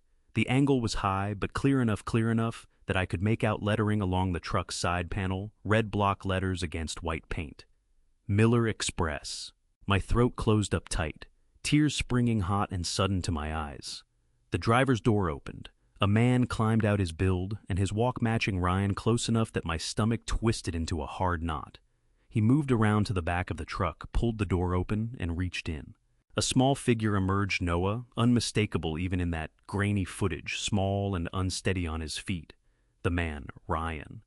I was certain of it now, certain in a way that made my chest ache with a grief too complicated to name, held onto the boy's shoulder for a few seconds, steadying him against the rain. Then he let go, walked back around to his door, climbed in. The truck pulled away, taillights fading red into the storm, leaving that small figure standing alone on the sidewalk. I watched Noah stand there a moment, small and lost in that downpour, before he turned and started walking slow and unsteady toward my shop door. 47 seconds. That's how long the whole thing took, start to finish, according to the timestamp running steady in the corner of the screen. 47 seconds to abandon a 9-year-old boy in a thunderstorm, like he was nothing more than a package delivered to the wrong address. I couldn't hold back the tears any longer. They ran hot down my face, and I didn't bother wiping them away, my whole chest heaving with something too big and too raw to keep contained any longer. "That poor child," I said, my voice breaking apart completely on the words. "That poor boy." Frank sat quiet beside me for a long moment, letting me have my grief without rushing me through it, before he finally spoke. "George, you're going to need to show this to someone with real authority, not just me. This is evidence." I nodded, wiping roughly at my face with the back of my hand, forcing myself to breathe past the tightness in my chest. "Can you save this clip, Frank? Copy it somewhere I can take with me?" "Already doing it," he said, his fingers already moving fast across the keyboard, pulling up some kind of export function. "Give me 2 minutes." I sat there watching the little progress bar crawl across his screen, my mind racing ahead to what came next. I had a photograph now. I had Margaret's logbook entry. Her handwriting proving Noah's connection to my shop went back years before any of this happened. I had Walter's account ready and willing to be given to anyone who asked. And now I had this actual footage, time-stamped and undeniable, showing exactly what Ryan had done that night. "Here you go," Frank said, handing me a small USB drive, the plastic still warm from his computer. "Whole clip's on there. I kept a backup on my end too, just in case anybody asks." "I don't know how to thank you for this," I said, my voice still thick and unsteady. "You don't need to thank me," Frank said, standing and walking me back toward the front of the shop. "Just make sure that boy's father knows the truth. That's thanks enough for me."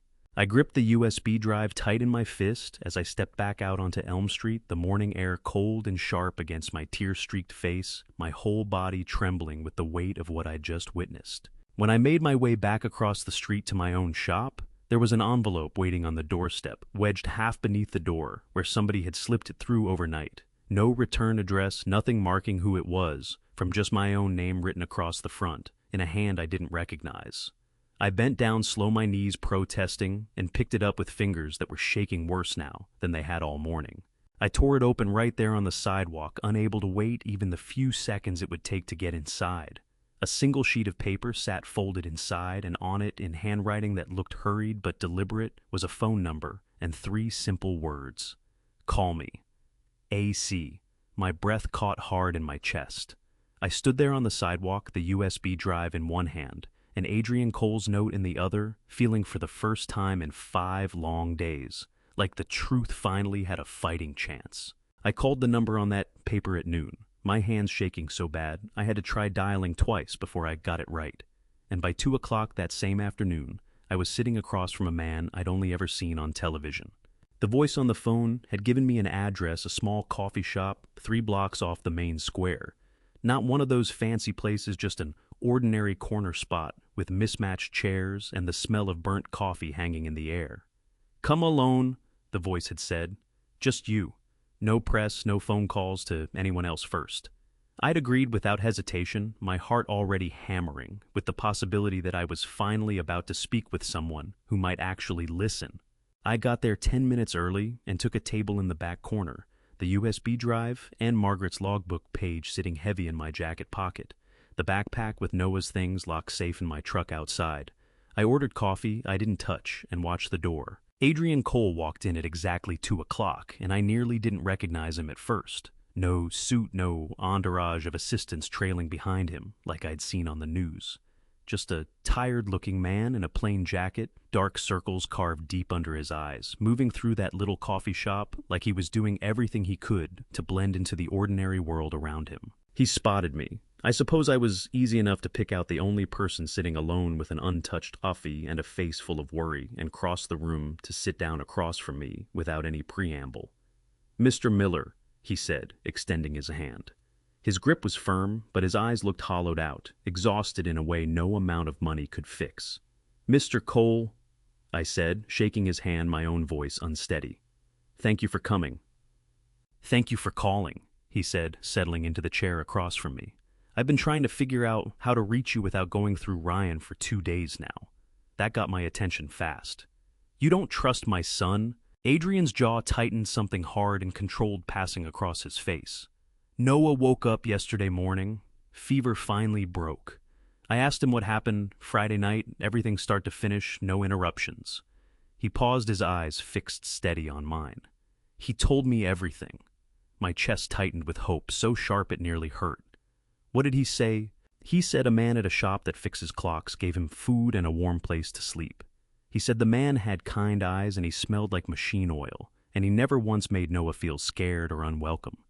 Adrian leaned forward slightly. "He said the other man, the younger one, dropped him off in the rain and drove away without even looking back." Tears sprang hot to my eyes before I could stop them. My throat closing up tight around a sob I fought hard to swallow down. "He told you all that?" "Every word of it," Adrian said. "He didn't identify Ryan by name. I don't think he ever caught it. But he described him close enough, and he described the truck. White, some kind of red lettering on the side. He remembers being cold and scared and confused about why the woman in the passenger seat kept telling the man to hurry." My hands were shaking now badly enough that I had to press them flat against the table to steady them. "Mr. Cole, I have proof, real proof, not just my word against Ryan's." "I know," Adrian said quietly. "I already checked the hotline recording myself.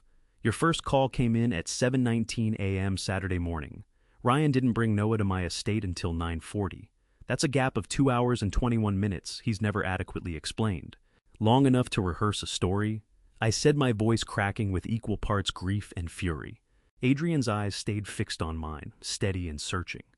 Mr. Miller, I don't move fast on assumptions. I've built a company by trusting facts over feelings, and I've seen too many people say too many things for the wrong reasons to take anyone's word without proof. But I have a son who told me unprompted that a clockmaker kept him safe, and I have a phone recording that says you called before anyone else even knew he was missing from your house. I reached into my jacket with trembling hands and pulled out everything I'd brought: Margaret's photocopied logbook entry, the folded photograph from Noah's backpack, and finally the small USB drive Frank had given me that very morning. And I have this, I said, laying each item on the table between us like offerings.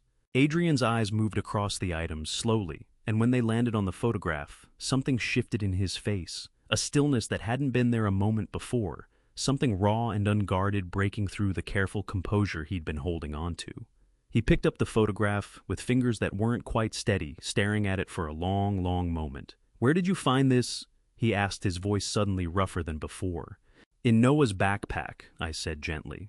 "It was thrown away behind Ryan's warehouse, hidden under garbage like somebody wanted it gone for good." Adrian's throat worked, his eyes still fixed on that photograph. Margaret smiling, her hand resting protective on a smaller Noah's shoulder, standing right outside my shop door. "There's one more thing I need to ask you," he said, finally, his voice thick with something I recognized instantly as grief, the same grief I'd carried around my own chest for 11 years now, since Eleanor passed. He pulled out his phone, tapped the screen a few times, and turned it to face me. "This is Noah's phone background, has been for months. I never knew where it was taken." The screen showed the same photograph, or one just like it, Margaret and young Noah in front of my shop, both of them smiling wide. "Did you know my wife, Mr. Miller?" he asked, and his voice cracked slightly on the word wife. My own eyes burned hot again, and this time I didn't fight the tears. "She came to my shop once, November of 2019. She brought Noah with her. He couldn't have been more than 5 or 6 years old at the time. She had a pocket watch that belonged to her grandfather, needed some repair work done." I paused, gathering myself. I remember her being quiet, careful with the watch, like it meant the world to her. I didn't charge her anything. She'd mentioned some financial trouble at home, and something about the way she said it told me she didn't need me piling onto her worries. Adrian's hand came up to cover his mouth, his eyes glistening. Now tears he was clearly fighting hard to hold back. "She never told me about that," he said, his voice barely above a whisper. "Margaret didn't tell me a lot of things toward the end. I was traveling constantly back then, building the company, chasing contracts, telling myself it was all for our family's future." He let out a breath that shook on its way out. "I didn't even know she'd been struggling. I found out after she was gone how much she'd been carrying alone." I reached across the table without thinking and rested my hand briefly on his forearm, the gesture instinctive, the way you'd comfort anyone drowning in grief right in front of you. "I'm sorry for your loss, Mr. Cole. Truly." "Adrian," he said, wiping roughly at his eyes with the back of his hand. "Please, call me Adrian." "George," I said. He nodded, composing himself with visible effort, and turned his attention back to the items spread across the table between us. The logbook page, the photograph, the small USB drive catching the light. "What's on this?" he asked, picking up the drive. "Security footage," I said. "From the laundromat across the street from my shop. It caught the whole thing, Ryan's truck, the logo on the side, Noah being helped out and then left, standing there alone in the rain. Time-stamped clear as day. 9:31 p.m. Friday night." Adrian's jaw tightened again, harder this time, something cold and controlled settling over his features like a mask sliding into place. "And the backpack, the photograph, the medication, all of it, this was thrown away deliberately, buried in a dumpster behind Ryan's warehouse," I confirmed. "Not lost, hidden. Somebody wanted every trace of Noah ever being near that place erased." Adrian sat quiet for a long moment, staring down at the evidence laid out before him, his fingers drumming slow against the table's edge. When he finally spoke again, his voice had changed, steadier, now harder. The voice I imagined he used in boardrooms when decisions needed making that couldn't be undone. "There's one more thing I need to ask you," he said. "What do you want me to do with all this?" I looked at him a long moment, feeling the weight of the question settle heavy in my chest. Whatever you think is right, I said finally. I'm not asking for the reward money, Adrian. I'm not asking for anything except this. I want my name back. I want people in my own town to stop looking at me like I'm some confused old man who doesn't know what happened right in front of him. Something softened in Adrian's expression, a kind of respect I hadn't expected settling into his tired eyes.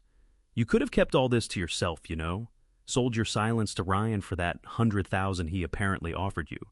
Noah mentioned that too, by the way, said he overheard Ryan on the phone bragging about it to someone. My chest tightened with fresh anger at that, but I kept my voice level. That's not the kind of man I am, Adrian, never has been.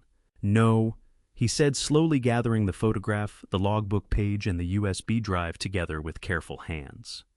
I don't believe it is.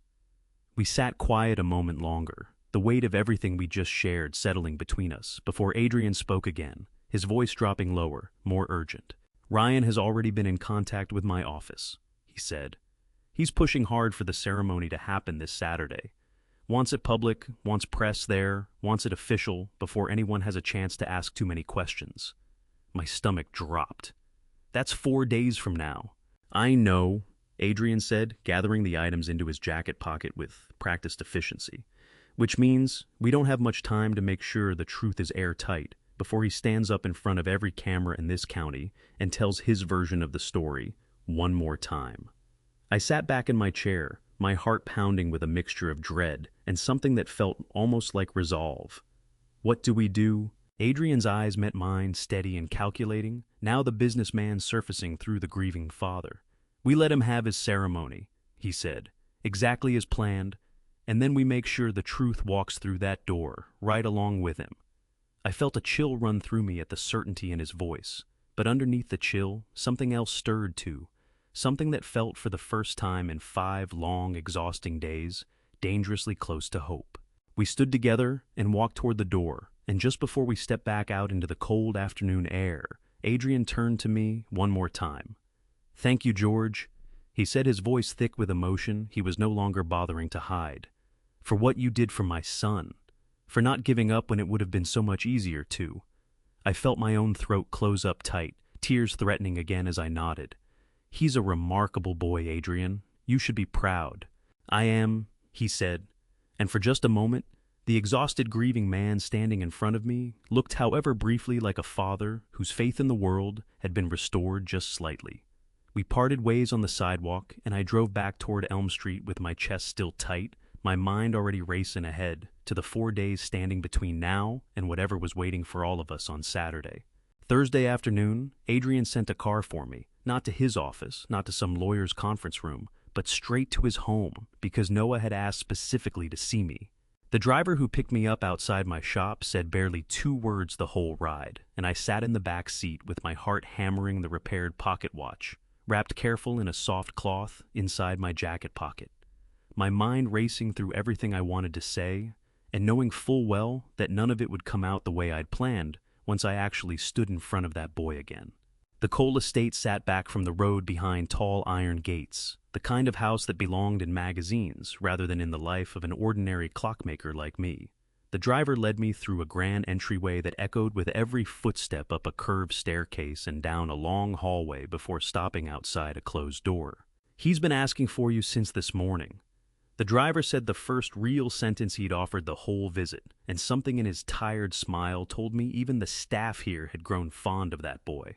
I knocked soft on the door, and the small voice called out, "Come in." Noah sat up on his bed when I stepped inside, and my breath caught seeing him, color back in his cheeks, now, the fever clearly broken, but his eyes carried something uncertain when they landed on me, like part of him was afraid I might not really be there. "You came back?" he said, his voice small. "I was always going to," I said, crossing the room and settling into the chair beside his bed, my old knees protesting the whole way down. "Told you I would, didn't I?" He nodded slow, still watching me careful, and I reached into my jacket and pulled out the small bundle, unwrapping the cloth to reveal the watch. Its crystal repaired, its hands moving steady around the face. I held it out to him, and he took it with both hands like it was something sacred, lifting it close to his ear, listening. "It works," he said, and his voice cracked on those 2 small words. "It works." I confirmed, my own throat tightening up, watching him listen to the steady tick, the same sound that had told me his mother's secret just days before. Noah's eyes came up to meet mine, something searching and vulnerable in his expression. "Did you read what's inside?" My chest ached, and I nodded slow. "Yes, son, I did." He looked back down at the watch, running his thumb gentle across its surface. "My mom said if I was ever lost near our old neighborhood, I should find the shop with the moon sign. She said the man there would help me." He paused, his voice a-catching. "She was usually right about things." "She was right about this too," I said, my voice thick with emotion I could barely contain. He nodded, then seemed to catch himself, some small shift crossing his face, like he'd just remembered she wasn't there to be right about anything else ever again.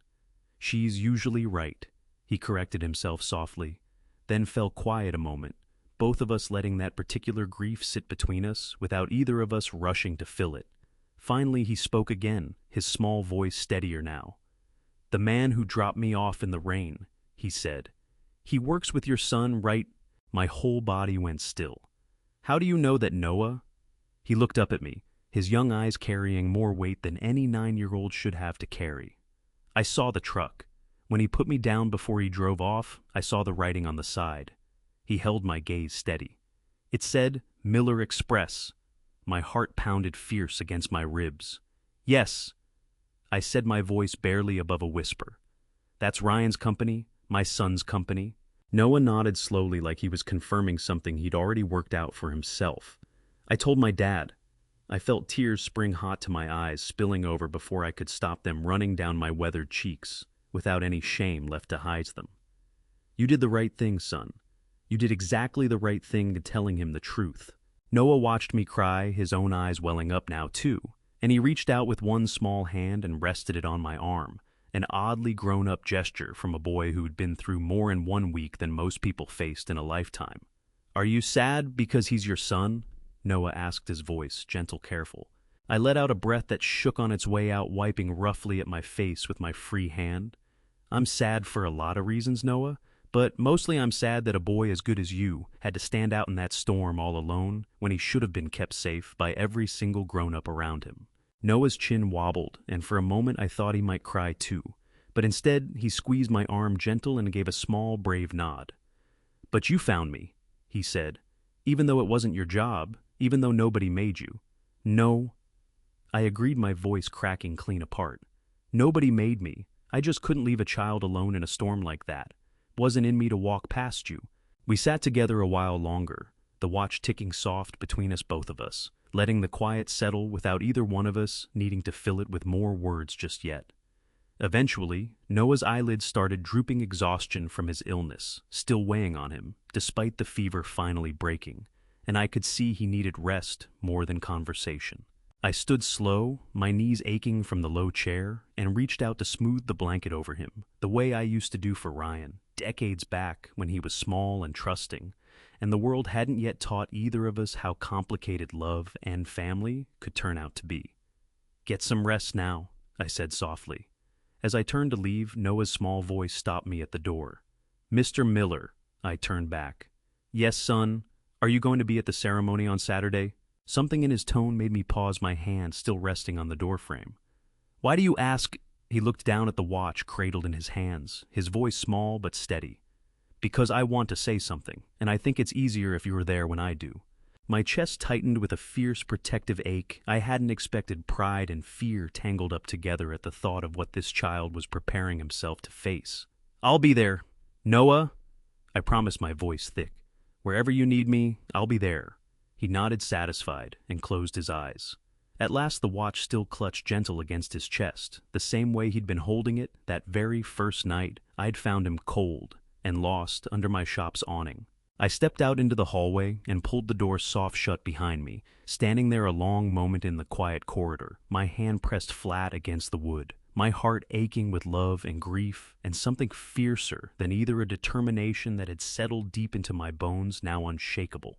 Whatever happened Saturday, whatever it cost me, with Ryan, whatever fallout came crashing down after, I was going to stand beside that boy while he told his truth. Margaret had trusted me with her son's safety once in the darkest days of her own life. I wasn't about to let her down now, not when it mattered more than it ever had before. Friday morning, my phone rang before I'd even finished my first cup of coffee, and Adrian's voice came through steady and clear, carrying none of the raw grief from our meeting 2 days back. "George, I've reviewed everything," he said. "The hotline recording, the camera footage, Noah's statement, the backpack contents. My legal team verified the entire timeline last night." My hand tightened around the phone. "And Ryan and Chloe left my son in the rain deliberately." Adrian said, his voice hardening on every word. "The backpack was discarded to remove evidence, and Ryan's claim to my office was made while knowing every bit of that." I sank down into the chair by my workbench, my legs suddenly unsteady beneath me. "What are you going to do?" "I'm going to let tomorrow happen exactly as Ryan planned it," Adrian said. "He's invited local press, his employees, several business partners. He wants an audience, George. And you're going to give him one," I said, understanding dawning, slow and heavy in my chest. "He'll have one." Adrian confirmed, his voice flat and controlled.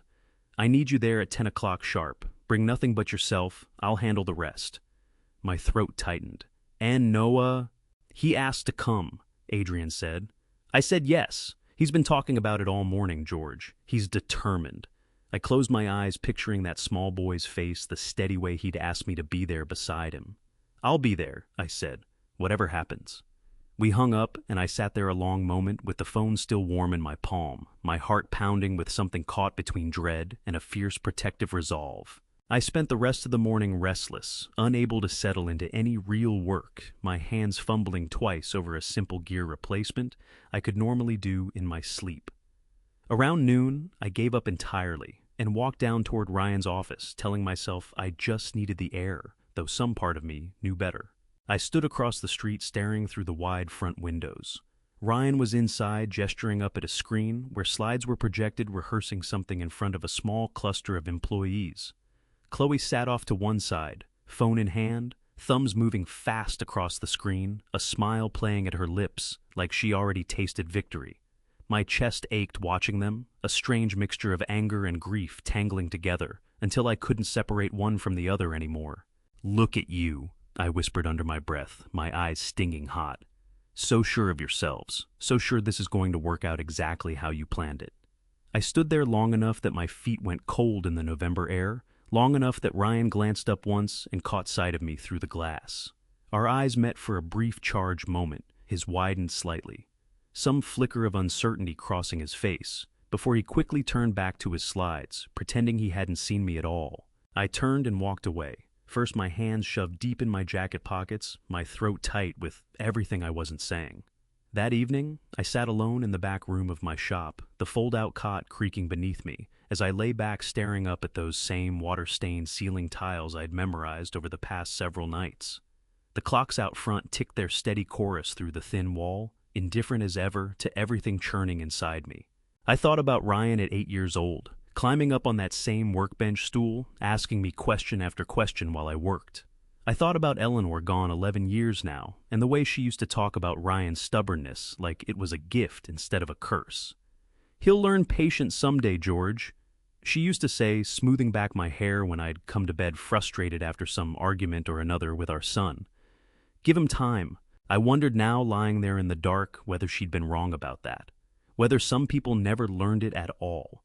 My eyes burned, and I let the tears come quiet in the darkness, my chest heaving with grief too complicated to name grief for the boy Ryan used to be, grief for the father I'd apparently failed to become somewhere along the way, grief for tomorrow and everything it was going to cost every single one of us.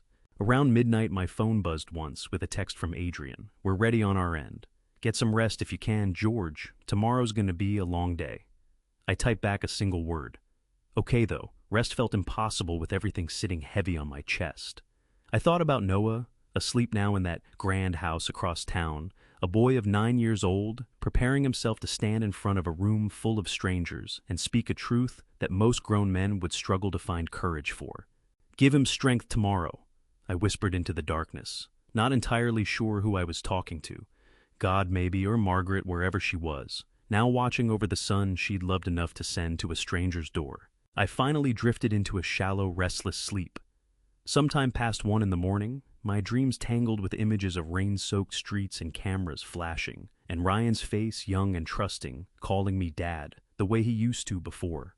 Money and fear had twisted something vital right out of him. I woke before my alarm, the gray light of dawn already creeping through the small back window, my heart already racing with everything the day ahead was about to demand of me. I woke at 6 on Saturday morning without needing my alarm, the same way I used to wake before every difficult day of my life, some internal clock inside me, sensing the weight of what lay ahead. I made coffee in the small back room, my hands steadier than I expected them to be, and sat at my workbench with the cup warming my palms, staring at nothing in particular, while my mind ran circles around everything the next few hours might bring. I thought about Ryan at 8 years old, sitting on that same stool, where I now kept my tools peppering me with questions faster than I could answer them. "Dad, what happens if a gear slips?"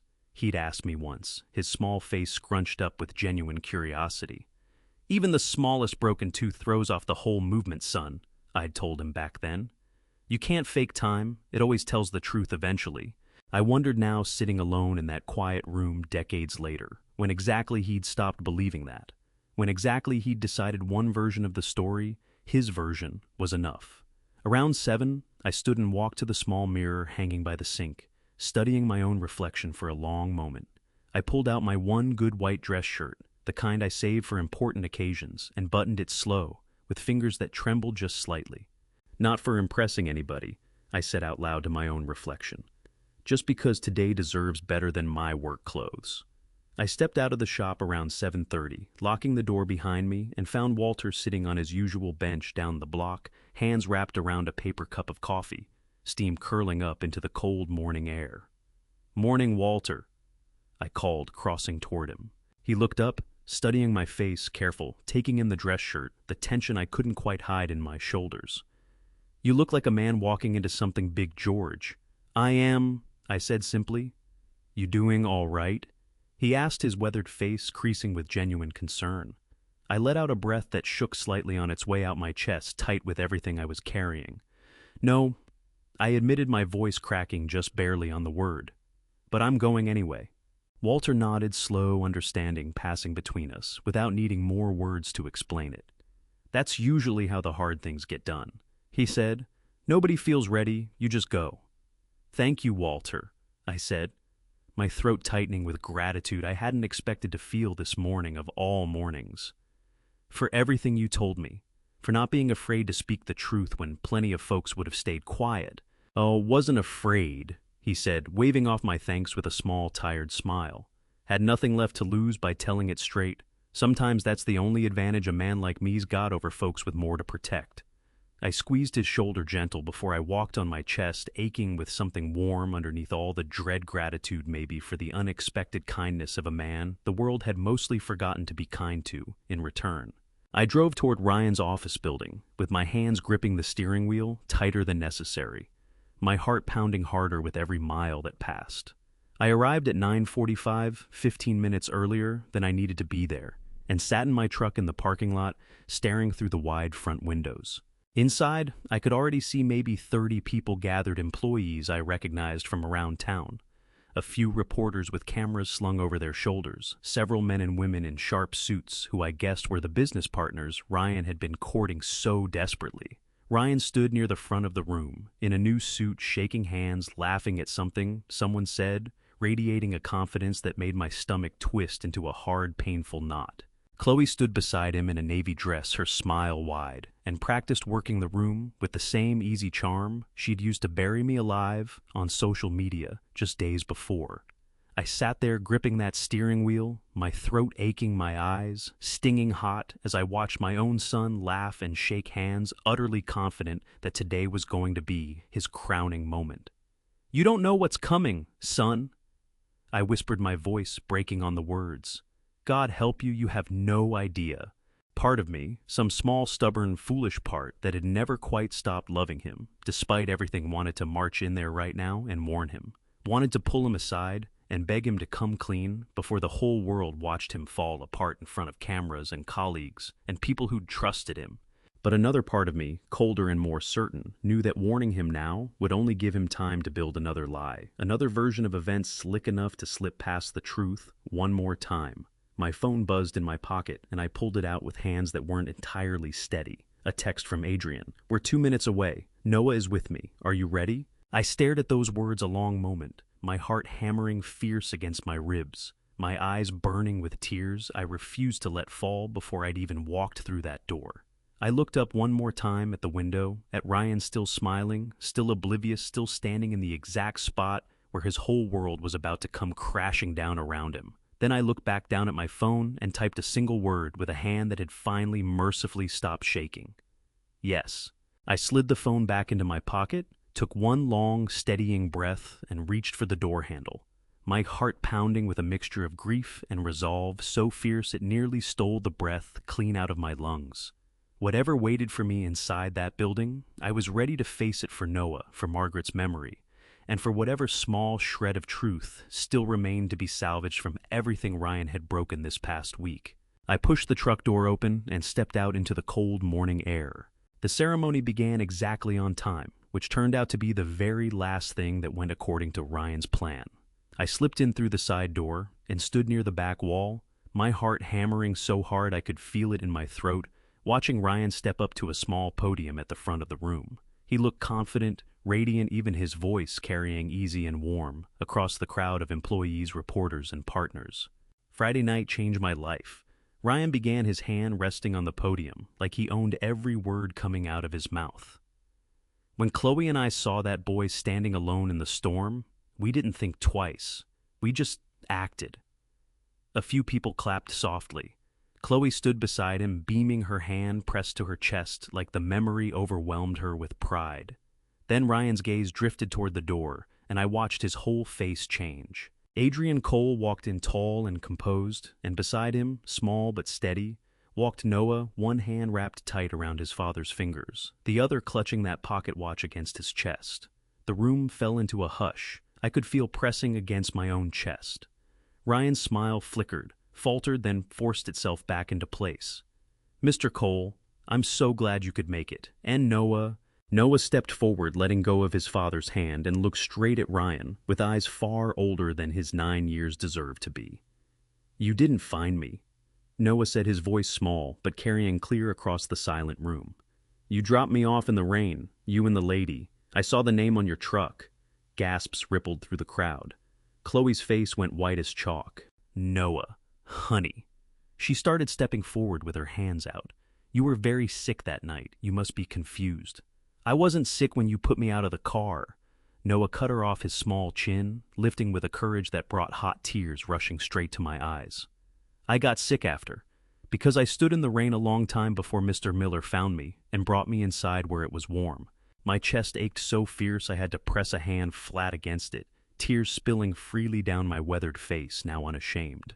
Ryan opened his mouth some desperate explanation forming, but Adrian raised one hand and the room fell silent instantly, like every person there understood, without being told that whatever came next mattered more than anything Ryan could possibly say. "I have 3 things," Adrian said, his voice calm, but carrying an edge of steel underneath it. A security camera recording from the laundromat across from Mr. Miller's shop, showing a Miller Express truck dropping my son off at 9:31 p.m. on November 1st. He set the USB drive down on a nearby table. A recorded call to the missing persons hotline made by George Miller at 7:19 a.m. the following morning, 2 hours and 21 minutes before Ryan Miller finally brought Noah to my home. He set a printed transcript beside the drive. "And my son's backpack," Adrian continued, his voice tightening now with barely controlled fury. "Found discarded in a dumpster behind this very building, containing his student ID, his medication, and a photograph." He set the backpack down last, and the room erupted into a storm of whispered voices, phones being lifted, reporters scribbling furious notes. Ryan stood frozen at that podium, his face drained of every ounce of color, staring at me across the crowd, with an expression I'd never once seen on my son's face before, pure naked terror. "Dad," he said, his voice cracking, barely audible above the chaos of the room. "Dad, please." I felt my own throat close up tight, grief and fury tangling together so fierce I could barely breathe past it. "You left a child in the rain, Ryan," I said, my voice shaking but carrying clear enough for those nearby to hear. "A little boy who trusted grown-ups to keep him safe." Chloe grabbed Ryan's arm, her composure completely shattered, now tears streaking mascara down her stunned face. This isn't this isn't what it looks like. It's exactly what it looks like, Adrian said, his voice cutting through her protest like a blade. And every camera in this room just watched it happen. Business partners began exchanging glances, several already moving toward the exits, phones pressed to their ears, murmuring urgent conversations about liability and withdrawal. A reporter shouted a question toward Ryan that he didn't even attempt to answer.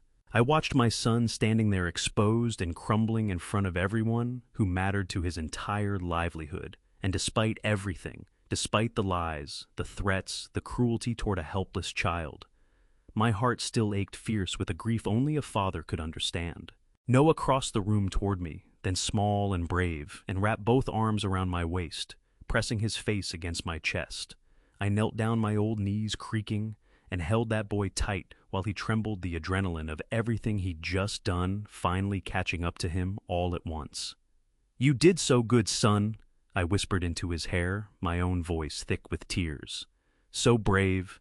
Your mother would be so proud of you today." Noah pulled back just enough to look up at me, his eyes wet and shining. "Did I do it right?"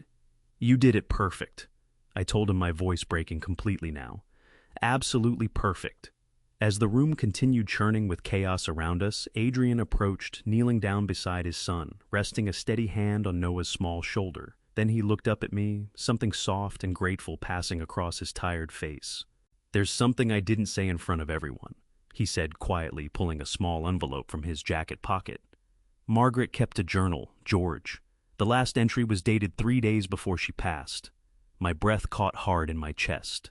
"She wrote about a clockmaker on Elm Street." Adrian continued, his voice thickening with emotion. "Said he fixed her grandfather's watch without charging her because he could see she was struggling with something difficult, even though she never told him what." He paused, swallowing hard. "The last line reads, 'If Noah ever needs proof that kindness still exists in this world, send him to Miller's.'" I took the envelope with hands that shook uncontrollably, now my tears falling freely, unable to hold back the flood of grief and gratitude crashing through me all at once. "She knew me?" I whispered, my voice breaking apart entirely. "Barely at all, but she trusted me anyway. Enough to trust you with everything that mattered most to her." Adrian said, his own eyes glistening. "And you proved her right."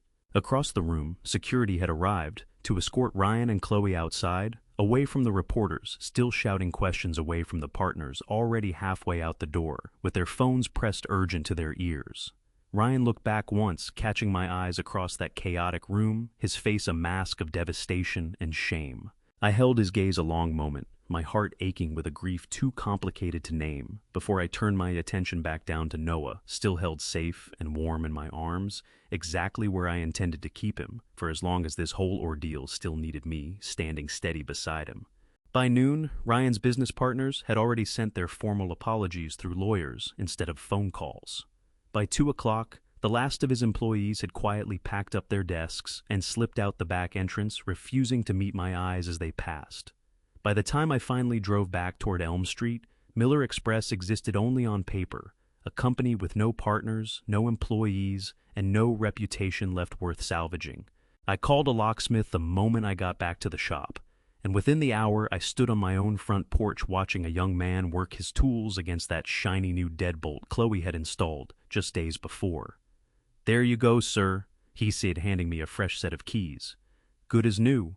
I thanked him and stepped inside my own house for the first time in 5 long days, the familiar smell of home washing over me, old wood coffee grounds, the faint trace of Eleanor's lavender soap I still kept stocked in the bathroom out of habit. Ryan and Chloe's belongings were scattered across the living room floor, clothes pulled from drawers, bags half-filled, the kind of frantic packing a person does when they know the end has already arrived, and the only question left is how fast they can disappear.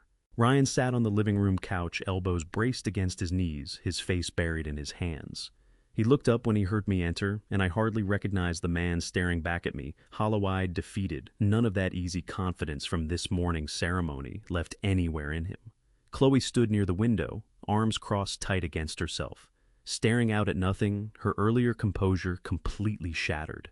"Ryan," I said, my voice steady despite the ache threatening to crack it wide open, He raised his eyes to meet mine, and for the first time since I couldn't remember when, I saw real vulnerability there, stripped bare of every excuse and justification he'd been hiding behind all week. "I'm not going to say everything I could say to you right now," I told him, my throat tight around each word. "And I'm not asking you to explain yourself, but I need you to hear this once from me, face to face, man to man." He didn't answer, just watched me with eyes rimmed red from crying, his hands trembling slightly where they rested against his knees. "You left a 9-year-old child alone in a rainstorm," I said, my voice breaking despite everything I did to hold it steady. "Whatever else happens from here, whatever consequences come your way, that is the one thing I don't believe I will ever fully understand about you, son." Chloe still hadn't turned from the window, her shoulders shaking now. With silent sobs she was clearly fighting hard to control. Ryan looked down at his own hands, tears finally spilling over, running unashamed down his face. "I know," he whispered, his voice cracking apart completely. "I know what I did, Dad. I don't have any excuse good enough." "No," I agreed softly. "I don't believe you do." I walked past him toward the kitchen, my chest heavy with grief, too complicated to sort through all at once, and I heard the front door open and close gently behind me a few minutes later.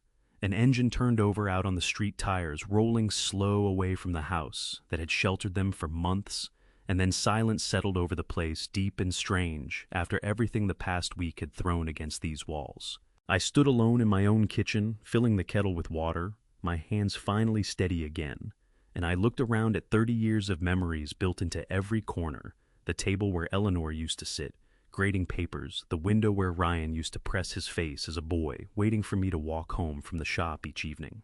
My phone rang around 4 that afternoon. Adrian's name lit up the screen. "George," he said, his voice sounding lighter than I'd heard it all week. "My legal team is processing the reward payment, $500,000 under your name." I sank into a kitchen chair, my chest tightening with something complicated. "I don't want it all, Adrian." A pause on his end. "What do you want then?" I thought a long moment before answering, staring out my kitchen window at the gray November afternoon. "Enough to fix the shop properly. New roof, decent sign out front, maybe a proper workbench that doesn't wobble every time I lean on it." I paused, my voice thickening. "The rest, I'd like to use it for something bigger. A fund maybe, for children who get lost, who don't have anyone left to call." Adrian was quiet a moment on his end, and when he spoke again, his voice had grown rough with emotion. "Margaret would have loved that idea, George. I think she would have too," I said softly. We talked a while longer, working out small details, before finally saying our goodbyes. I hung up and sat there in my quiet kitchen a long time afterward, feeling the weight of everything the past week had carried settle slowly into something that almost resembled peace. That evening, I walked out to the shop one final time, unlocking the front door, stepping into that familiar smell of oil and old wood that had defined my entire adult life.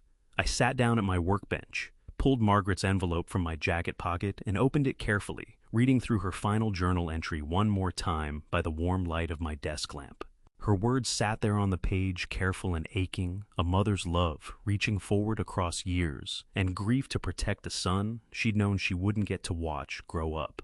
I folded the page back into its envelope and placed it gentle in my desk drawer, right alongside my most treasured tools, the things I trusted with my whole heart.